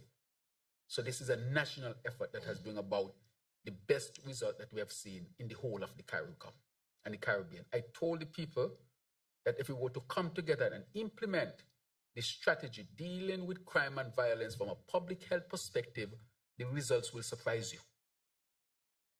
Because it's scientifically based. You just need participation and commitment of all. And never again should you ever listen to anybody who tells you that he alone or she alone or they alone can do it by themselves. They will be fooling you. So we don't need to go down the path of corruption and be corrupt about how we want to deal with it. We know that when you introduce money in a corrupt way, you end up with situations like El Salvador, Ecuador, Jamaica, Trinidad, and so forth. I warn the country that we should not go down that path, that we can choose a holistic, wholesome path, get better results, and we don't have to be corrupt. So I hope the results of the all of society approach, the public health approach, where everybody should take credit, that would always remain with us as the most viable pathway to dealing with crime and violence. So I will say to you, I point out the strategy in terms of the public health approach, calling everybody together, but just to say that it is a national effort and all of us deserve some of the credit, and I encourage us to stay on that path. But just to say specifically, we'll continue to work, change laws appropriately, strengthen, elevate our prison program. There's a lot of things that we are doing. This is not by accident. A lot of things, positive things are being done by multiple agencies, organizations, and people across the Federation. And we intend to continue to strengthen all of these efforts because the goal is to create a sustainable island state. It means safety and security. It means water availability 24/7. It means energy available 24/7 and that is cheap. It means protecting the environment, protecting our waters, protecting our forests, protecting this land so that we can enjoy it and future generations can enjoy it, protecting our beaches. And therefore, we will continue with this holistic approach. We will achieve things that will be considered amazing because, again, we want to ask all of our people to participate. With the people participating, almost any issue can be dealt with. I don't care what it is. It's just that, you have some international issues that we don't have control over, but still coming together as a people, we can face them and we can overcome them. From climate change to international trade wars. But I encourage us to continue to work together as one people. Thank you very much. Right. So there's a question for the minister, but I'll allow her to ask a question, and then we'll let you answer Minister of Sports on Michael Louis. Go ahead. Thank you very much, Prime Minister. And you in part touched on what I wanted to ask about. We're now in March proper, and there have been no homicides in the Federation for the year. I think that is significant. So I was hoping for an update on the work of the Citizen Security Secretariat and the task force which you chair, along with co-chair Senator Phillip. Last week, there was also a significant intervention, the first of the year, where the primary and secondary schools in the country were gone into. That was something done in partnership with the Ministry of Education, highly successful from all accounts. So the Minister of Education is also here. Perhaps he can comment from that end as well on what they think about the citizen security efforts and interventions. Thank you. Thank you very much. Since I spoke to security and your question is in line, I'll ask Minister Iselin Phillip to answer that question. I want to point out that, let me just give a little background. Minister Iselin Philip, is well trained and trained in programming and projects and so forth. So when we wanted to embark on it, she came to see me and she said, Prime Minister, I want to get directly involved in this. This is what I do. This is what I'm trained to do. And Minister took on the leadership to co-chair with me of the task force. And she has been tremendous in terms of her work, her dedication, but her capacity and know-how. I know she wouldn't say this about herself, but I wanted to say how much she has significantly contributed to this. Of course, not just politicians, but there are others who are not politicians who have contributed. But since she's about to speak, Minister Philip. Thank you very much, PM. I appreciate the commendation. In relation to citizen security and the Advisory Council and our plans in regards to that. So the question, of course, in relation to the reduction in homicides and the fact that we haven't seen any, as the Prime Minister said, I believe is attributed to a combination of things, not only the efforts from national security in relation to law enforcement and criminal justice, but of course, because of the response that we've been getting and the efforts we're really making to engage with the community, which is what we're really trying to do through citizen security. By making sure that we have very strong community engagement. So we do have all hands on deck and everybody taking responsibility for making sure that we can, in fact, create peaceful and safe societies and communities. In terms of plans moving forward, we would have launched the 90-day campaign last year to where we started, and we went into the communities for community conversations to get everybody involved and sharing their own views. We do plan to continue this year by re-engaging the communities in a different way, where we hope to really be able to be responsive to some of the needs that the communities expressed. Of course, we want to continue working very closely with national security because they do have the information and data as to which communities and which areas are hotspots for criminal activity and have more of a proclivity towards violence. And we want to also continue with the partnerships with the Ministry of Education because, of course, as the Prime Minister says, in terms of applying the public health approach, we do need to be able to interrupt the transmission of violence where it starts, and it's among our at-risk youth and children. And so we want to make sure that we can strengthen the partnerships with the Ministry of Education by being able to continue with data collection, which is very important, so that we really understand the issues and the challenges and the problems so that we can, in fact, create interventions. And we want to be able to continue creating interventions in partnership with the communities, with the private sector, with all citizens, and also to be able to empower non-governmental agencies to be on board in supporting the efforts. This is really definitely most literally an all of society approach, and that is really what we will be consistently pushing and pressing as we continue the work of citizen security while national security continues its work with law enforcement. Thank you. Thank you very much, Minister. If you were to speak on everything, it will take you a year. Thanks for your brevity. I'll now turn it over to Minister of Sports. Yes, thank you again, Honorable Prime Minister. Just to touch briefly on our superstars, Mikhail and Jeremiah Louis. Last year, we collectively decided to honor them for their ascension to the West Indies cricket team and their commendable work in the area of cricket. And we identified a number of areas which we wanted to honor them. We have indeed delivered on a number of those, but there are two outstanding areas. The ceremony that will highlight which stadium will be named after them, and the ceremony to highlight which road. Of course, when you're naming stadiums and roads after individuals, some deliberation must occur because you have to identify which ones and ensure that there is some buy-in in terms of those selected.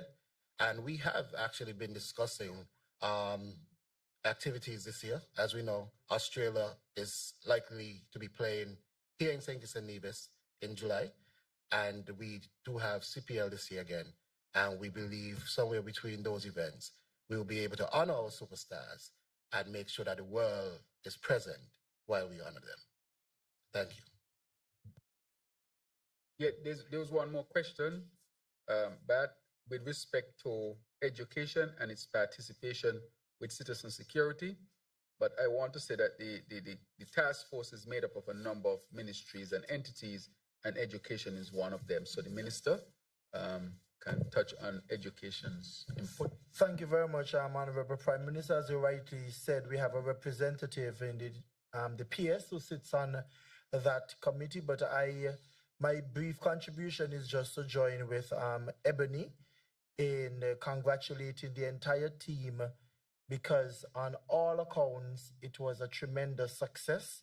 All schools supported. Matter of fact, some schools went out of the way in putting on almost literally a concert.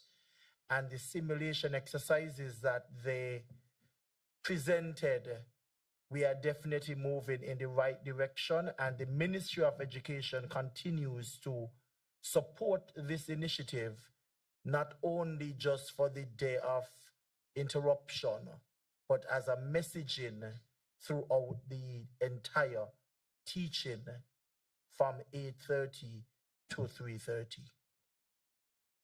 Thank you very much, Minister. Good afternoon. Glenn Batt again. Now, I'd like to pose this question to the Minister with responsibility for education. There are murmurs beginning to build again with regards to the Basti High School, how long it has been taken to get some kind of construction going. Perhaps if the Minister can explain what has happened so far, what has transpired, and what are the expectations that the general public should be aware of for 2025. Next, just like a clarification from the Minister with responsibility for water services. Sorry, not water services, for energy. The agreement with regards to the La Clanche Soltec thing was basically ended. That particular project had a component, the energy storage component to it. In the new arrangement with the assistance of the Republic of China and Taiwan, that new solar energy project, does it have a solar component? And talk to us about the capacity of the plan that is being proposed. Thank you very much. I think we can start with the last question. Allow the Minister of Energy to respond. Thank you very much. All solar energy projects that we're pursuing with potential developers will have an aspect of battery energy storage. This is important for a number of reasons. Importantly, to provide stability on the grid. One of the lessons learned from around the Caribbean is that in some countries they had major uptick of solar panels without any battery storage. Now, because we are small and because those panels are concentrated in a small area, a single cloud cover like today can mean that a farm that is producing 20 megawatts of power this minute can produce literally 2 megawatts of power the next minute. If you have that type of drop-off of solar power to the grid, you can destabilize the grid. And so you need battery energy storage to regulate that drop-off so that you can ramp down appropriately.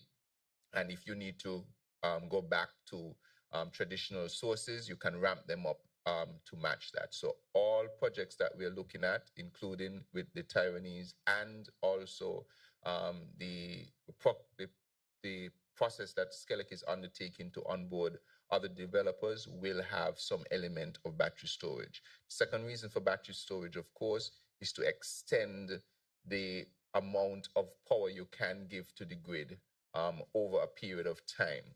Obviously, solar is only viable from about 8 a.m. in the morning to 4 or 5. Batteries used to extend that. Now, naturally, you can have batteries that extend power right into the night, but then it becomes economically unfeasible. And so there has to be a balance as to how much battery you will put into the system to ensure that the cost point stays at a particular point. So that analysis is being done to ensure that any developer that we bring on is properly guided as to how much solar and how much battery. But every project that we're looking at will have to have some element of that for the purposes of stability. That even includes wind as well. Persons think sometimes that wind is consistent. I would want to remind you, recently we had an uptick in wind. I don't know if you remember, we had about 3-4 weeks where the wind was incredibly high. And today is particularly very still. This similar thing, not on the same scale, but you need to have some stabilizing element to ensure that the power being put onto a grid that is so small in our case, because our grid size is about 30 megawatts.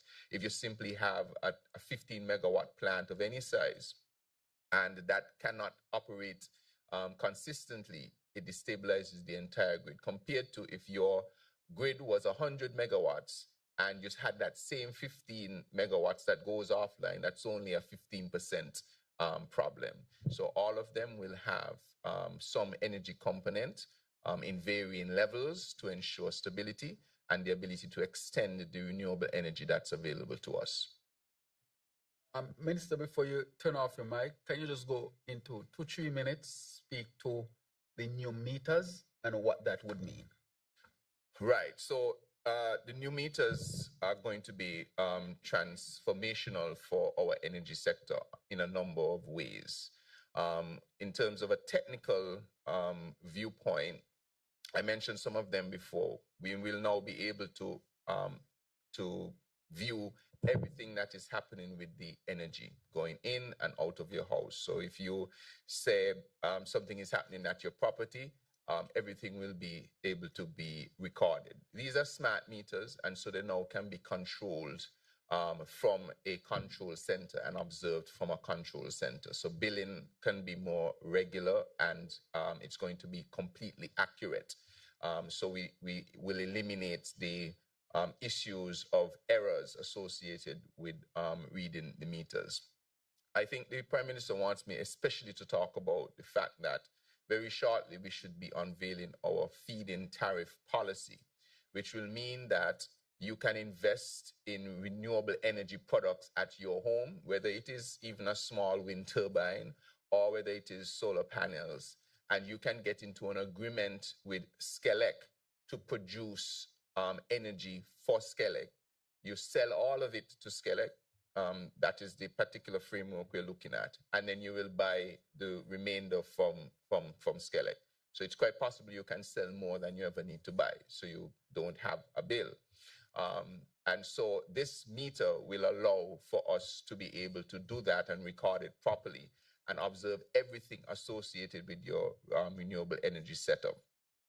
Also, of course, the new meter will allow you to manage your electricity bill even better, because you can decide that this month I'm going to put, if you have a prepaid arrangement, there will be a possibility of a prepaid and postpaid arrangement, just like your mobile phone.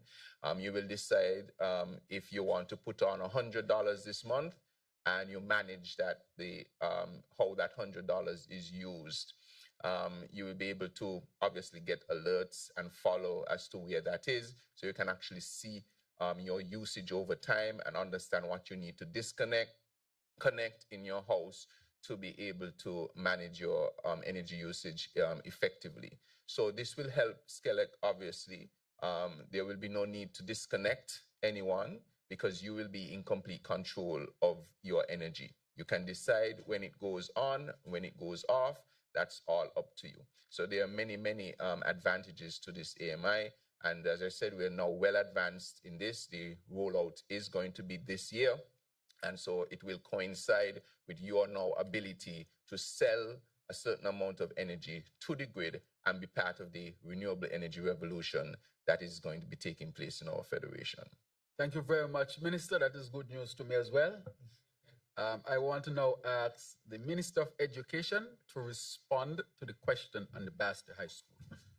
Thank you very much, Honorable Prime Minister, and thank you very much, Mr. Bat. And I must remind you, even though I know you know, that I have been the minister just for 2.5 years, and we waited for eternity for Basti High School promised 7 years prior to our introduction into government, and $21 million would have been invested with no results.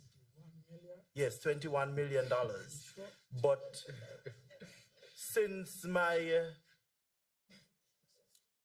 in-office action, over a year and a half ago, work on the Bastia High School would have started.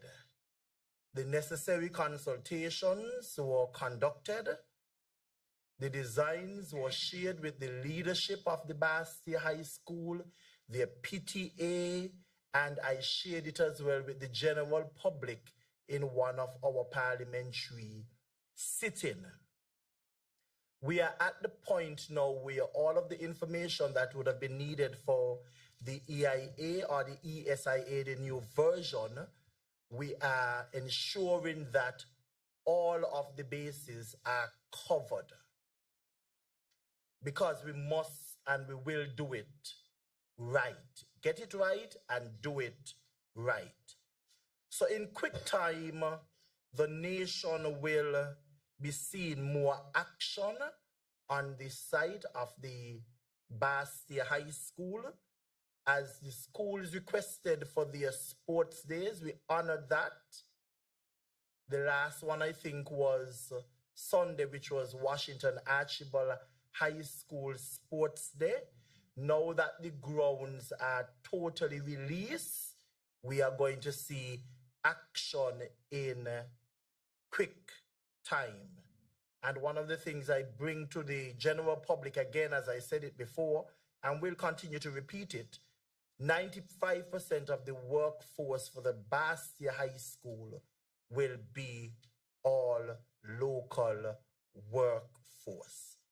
And after the completion of the Bastia High School, we all would be pleased with the structure that will be there, because it will be one like none other in the region.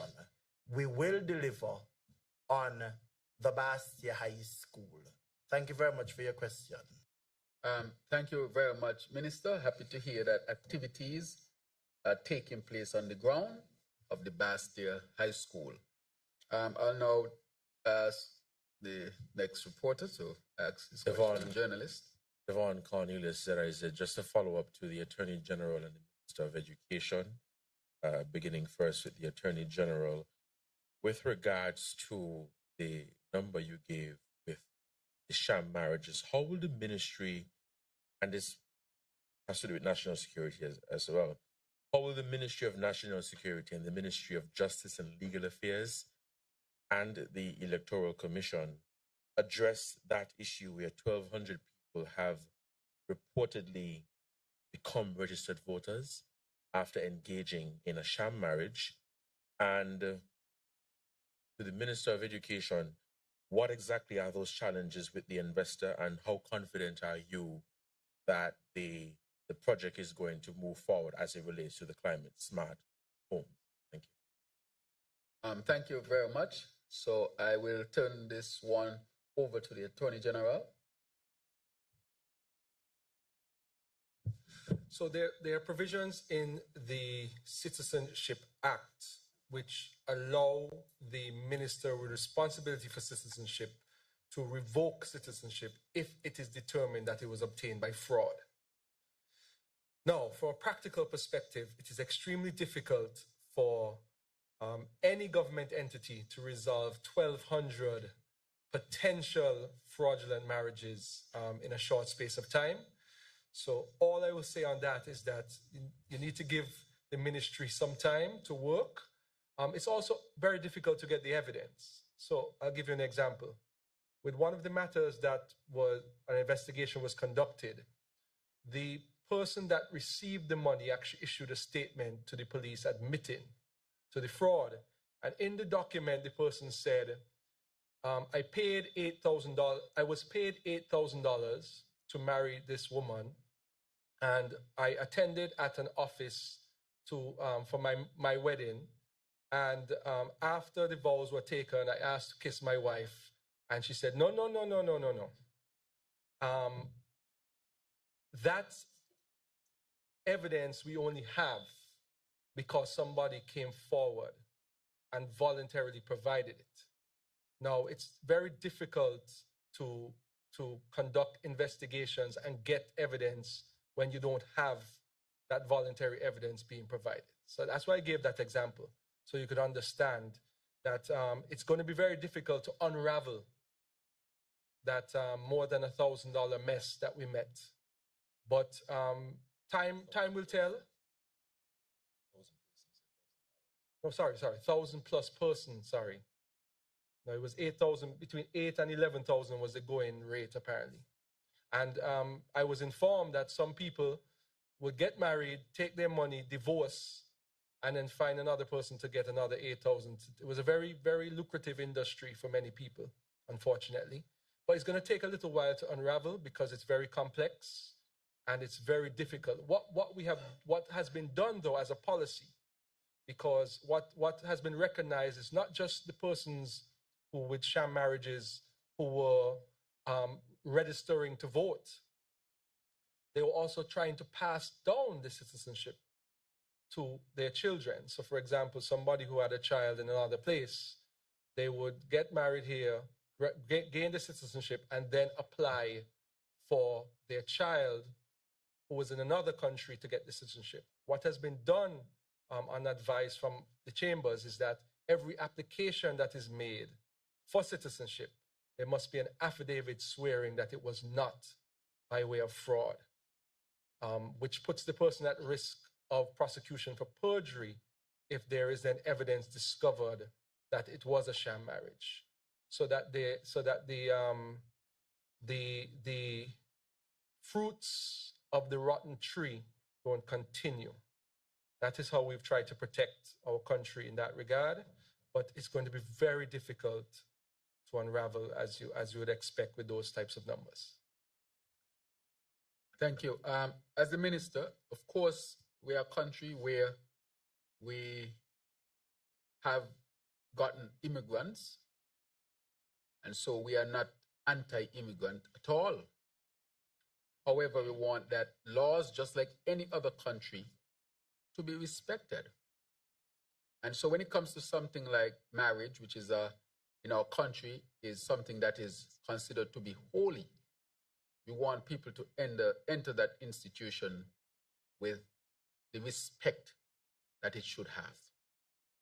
And therefore, we want that to also be part of the discussion, that we are for people getting married and getting married with the right intention, people having a pathway to become residents and citizens of St. Kitts and Nevis. But our laws are there, and we are a nation that respects laws, and therefore we are asking that all respect our laws. So while we are pro-immigrant, we are also saying that our laws, just like any other country, should be respected.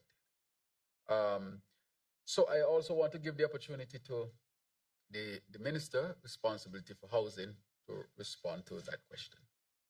Thank you very much for the question as well. As I indicated in my original statement when I spoke about housing, and I highlighted the fact that there are a number of challenges. Of course, some of the delays is contractual, and that is being handled with the Ages Office. But I can give you the assurance that all is being done to resolve this matter, and we are committed in delivering the homes for our people. And as I said before, NHC continues to build homes almost on a daily or monthly basis. We are now at the 140 plus mark with those. And even yesterday, I had the privilege of walking through 4 apartments building on East Street, and another 4 is under construction. And over West Street, you have the complex there as well. So we are delivering for our people. And I would say in our governance, there will be challenges. That is how governance is, that's life. What makes the difference is how do you deal with your challenges? We were very prudent in building up. There is a challenge, and as the minister has said, he's working through a challenge. However, we have not stopped building houses. And we will continue to push along. He's a very competent minister with a tremendous amount of experience in government. I think he's the longest serving, besides our senior minister here, as a civil servant. And so he's obviously moving along to resolve this particular matter. Nonetheless, he has the support of the cabinet to continue to build houses.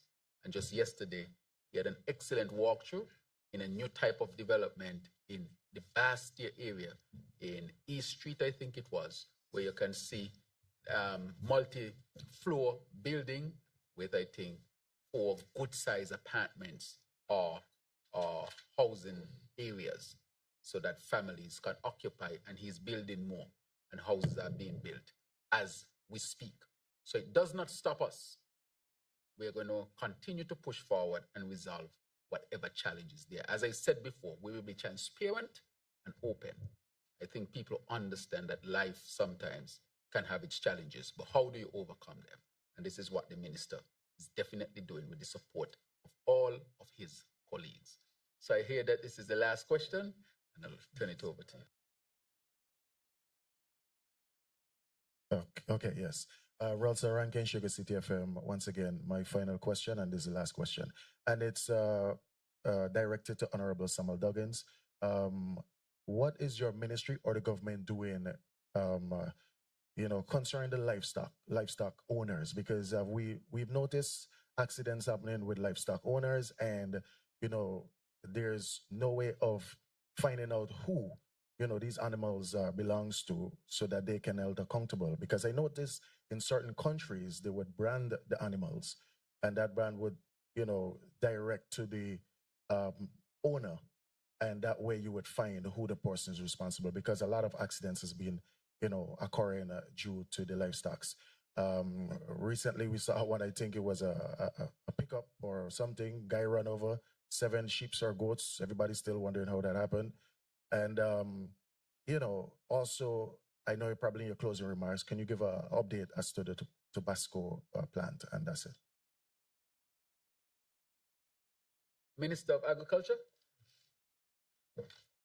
Yes, thank you once again. And Rankin, thank you for those questions. Regarding the incidents with livestock, there are 2 issues there. One, that we do have livestock that are unowned, naturally roaming in Nevis. Particularly, you have the donkeys. You do have some wild pigs, wild sheep, wild goats that are not directly registered to any particular farmer. And that is something that we have to contend with. But that presents a number of challenges, because you don't just want to remove all of them from the ecosystem either, because they keep a delicate balance. So how do we manage that? The other part is for registered animals.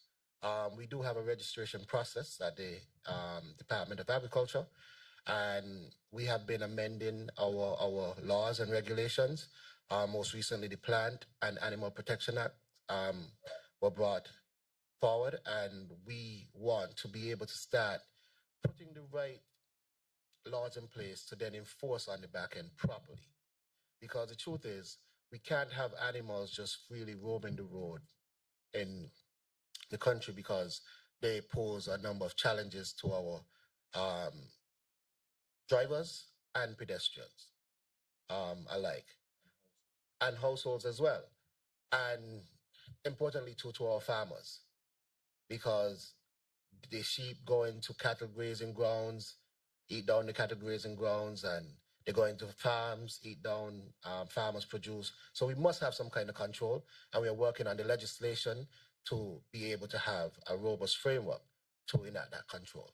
And that's where we are currently.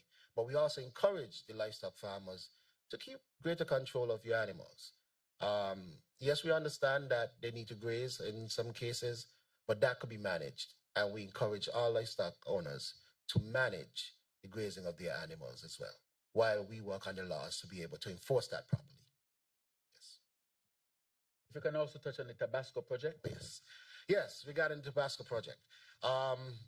So far, we've done the experimental plot, and we see some really good results.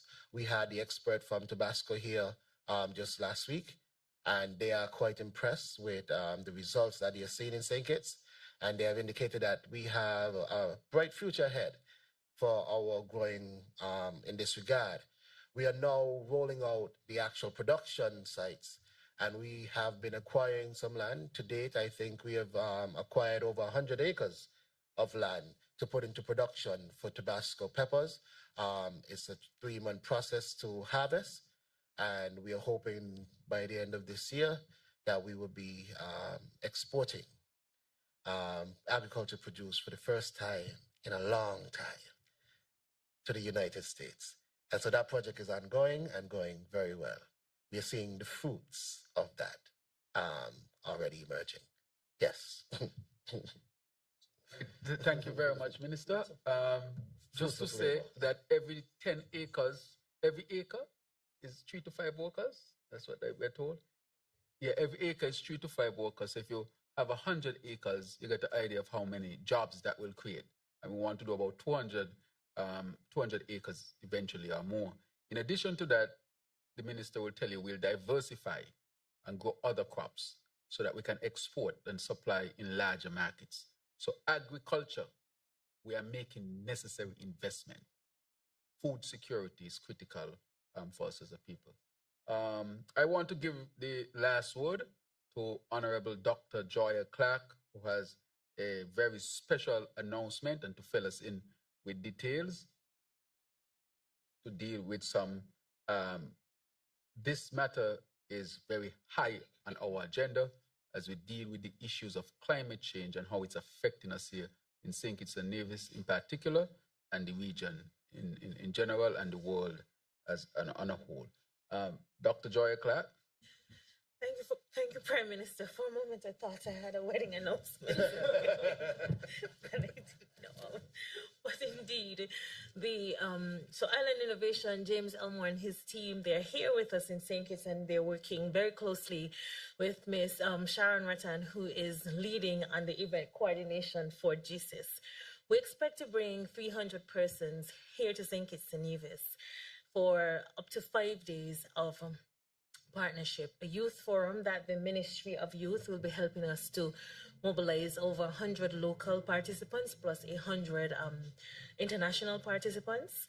We intend to have a very special opening day hosted at the Eco Park in partnership with the Republic of China and Taiwan, one of our greatest island partners in sustainability.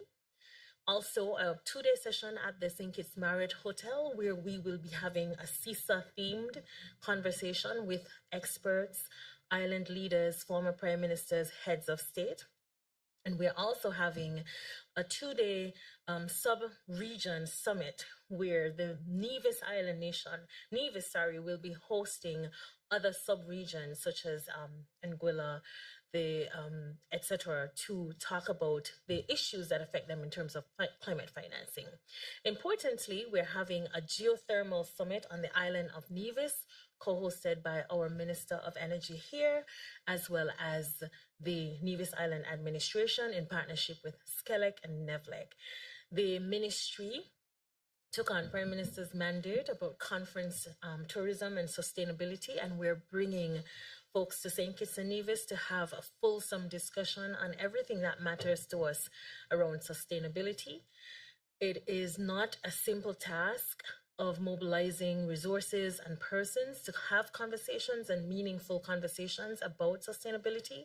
Importantly, because our island has islands, we have demonstrated our commitment to sustainability. Many of our regional partners have opted to come on board. We have a very, very promising project with Climate Smart Accelerator in the Caribbean, and they're going to be doing a hydroponics project in partnership with the Ministry of Agriculture.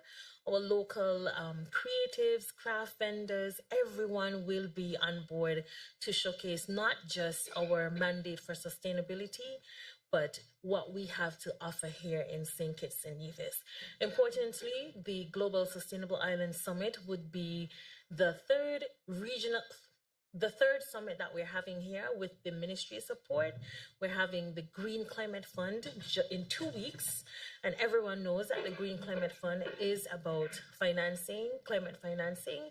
And then we're having ECLAC, which is bringing regional human rights and environmental defenders. And then, of course, we culminate with the Global Sustainable Island Summit in May. But that's not it, because agriculture will also be bringing 350 persons in October for Caribbean Agricultural Week. So St. Kitts is a hot spot, but importantly, bringing island nations from the Pacific, from Europe, from Africa, from the Caribbean means quite a bit, and it's a demonstration that St. Kitts and Nevis intends to become a sustainable island state with partners. And thank you, Prime Minister, for giving us the mandate to do so. Last year, we're here to bring everyone on board. Thank you. Thank you very much, Minister. I want to now say the final word. Not much to say, because I think that the ministers, of course, have answered, succinctly and have given sufficient information. And of course, in their ministries, they would have all the specifics. And as you speak to each minister, you recognize how each minister dominates his or her ministry, portfolios, and so forth. And that is what we are about. But most importantly, no minister can achieve what they achieve without the full support of the cabinet. This is a united cabinet. You can't have the achievements you're having in the area of security without the cabinet support. In the area of sustainability, to bring island innovations, which is such a prestigious organization here to our country, without cabinet support. You can't have what is being achieved in agriculture with so much increase in fishery and crops and so forth without cabinet support. Energy, the transformation we are seeing at the quarry, new equipment, without cabinet support, these things can't be achieved. In the area of foreign affairs and trade and so forth, that needs cabinet support. And education with a new Bastia High School. The housing, even though there has been a challenge, continues to build houses. That is because there is cabinet support.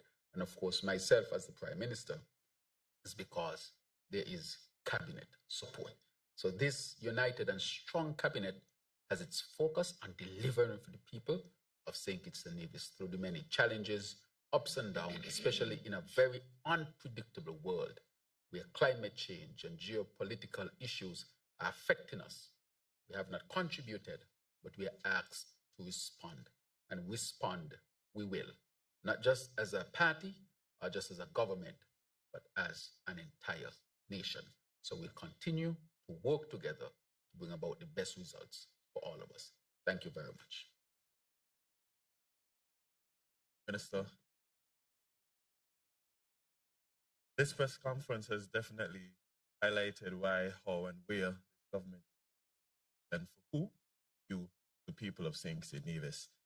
Before we conclude, I would like to extend appreciation to all the members of the media for your ongoing dedication to keep the public informed, our government ministers, of course, for taking the time to provide updates and engage with the media.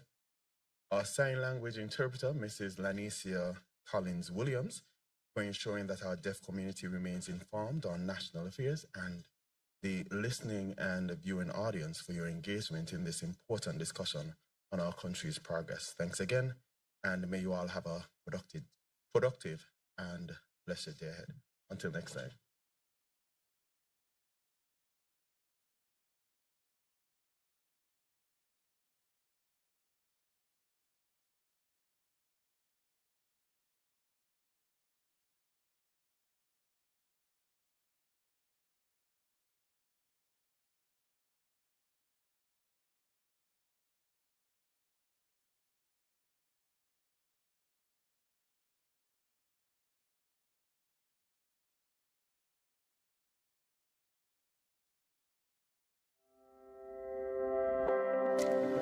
To have this machine here is really a blessing to the people of St. Kitts and Nevis. CT scan machine, this piece of equipment, is critically important to treat a number of diseases because first one has to diagnose. It is important for strokes. Anyone who has a stroke really should get an emergency CT scan to determine the course of treatment. We know that strokes are very common here in St. Kitts and Nevis, and if you don't have a CT scan, it really limits how effectively you can treat those who suffer from strokes. The other thing that this machine offers is to be able to diagnose heart disease, especially the blood vessels around the heart. We don't have the capacity to fully diagnose these to determine course of treatment, but this machine has the capacity to do that. This piece of equipment is critically important and fundamental in making sure that we can improve treatment of you citizens of St. Kitts and Nevis.